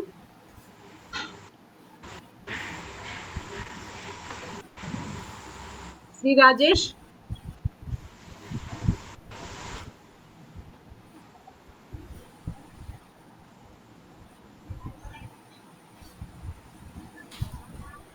ഇത് നെറ്റിന്റെ എന്തോ ഇഷ്യൂസ് ഉണ്ടെന്ന് തോന്നുന്നു. അപ്പൊ ആളുകൾക്ക് കയറാനായിട്ട് പറ്റുന്നില്ല. ശ്രീമതി ദിനു സന്തോഷ്.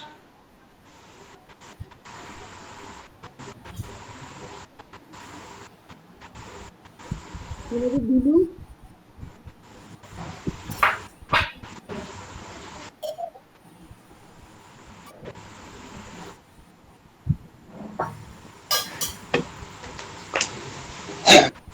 ഇനി എന്തെങ്കിലും അഭിപ്രായം, എന്തെങ്കിലും സാറിനോട് എന്തെങ്കിലും സംശയം ചോദിക്കാനുണ്ടെങ്കിൽ അവർക്ക് ഹാൻഡ് റൈസ് ചെയ്യാവുന്നതാണ്.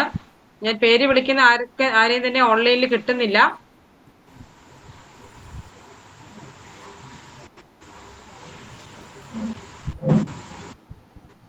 സർ ആരും തന്നെ ഇല്ലാന്ന് തോന്നുന്നു. അങ്ങനെയാണെങ്കിൽ നമുക്ക് ഈ ക്ലാസ് ഇവിടെ ഓക്കെ ഒരാൾ എത്തിയിട്ടുണ്ട്. ശ്രീമതി സുമിത സോജി. ഓം ശ്രീനാരായണ പരമ ഗുരുദേവ തൃപ്പാദങ്ങൾ ഏവർക്കും പ്രണാമം. ഈ ക്ലാസ്സിൽ പങ്കെടുത്തതിന് എനിക്ക് വലിയ സന്തോഷമുണ്ട്. സുരേഷ് സാറ് ദേശീയത്തിനെ കുറിച്ചും പറഞ്ഞു തന്നതിന് വലിയ നന്ദിയുണ്ട്. അത് വളരെ ഗുരുദേവ കർമ്മ ചെയ്യിക്കട്ടെ. ഞാൻ നിർത്തും.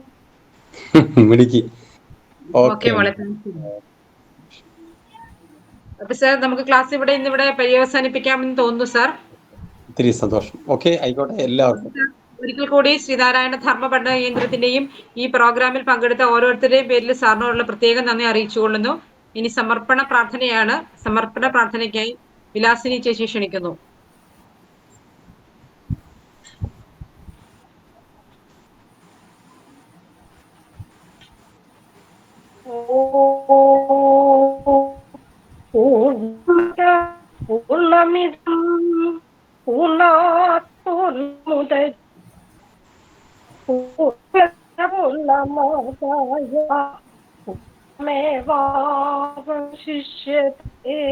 ഓം ശാന്തി ശാന്തി ശാന്തി.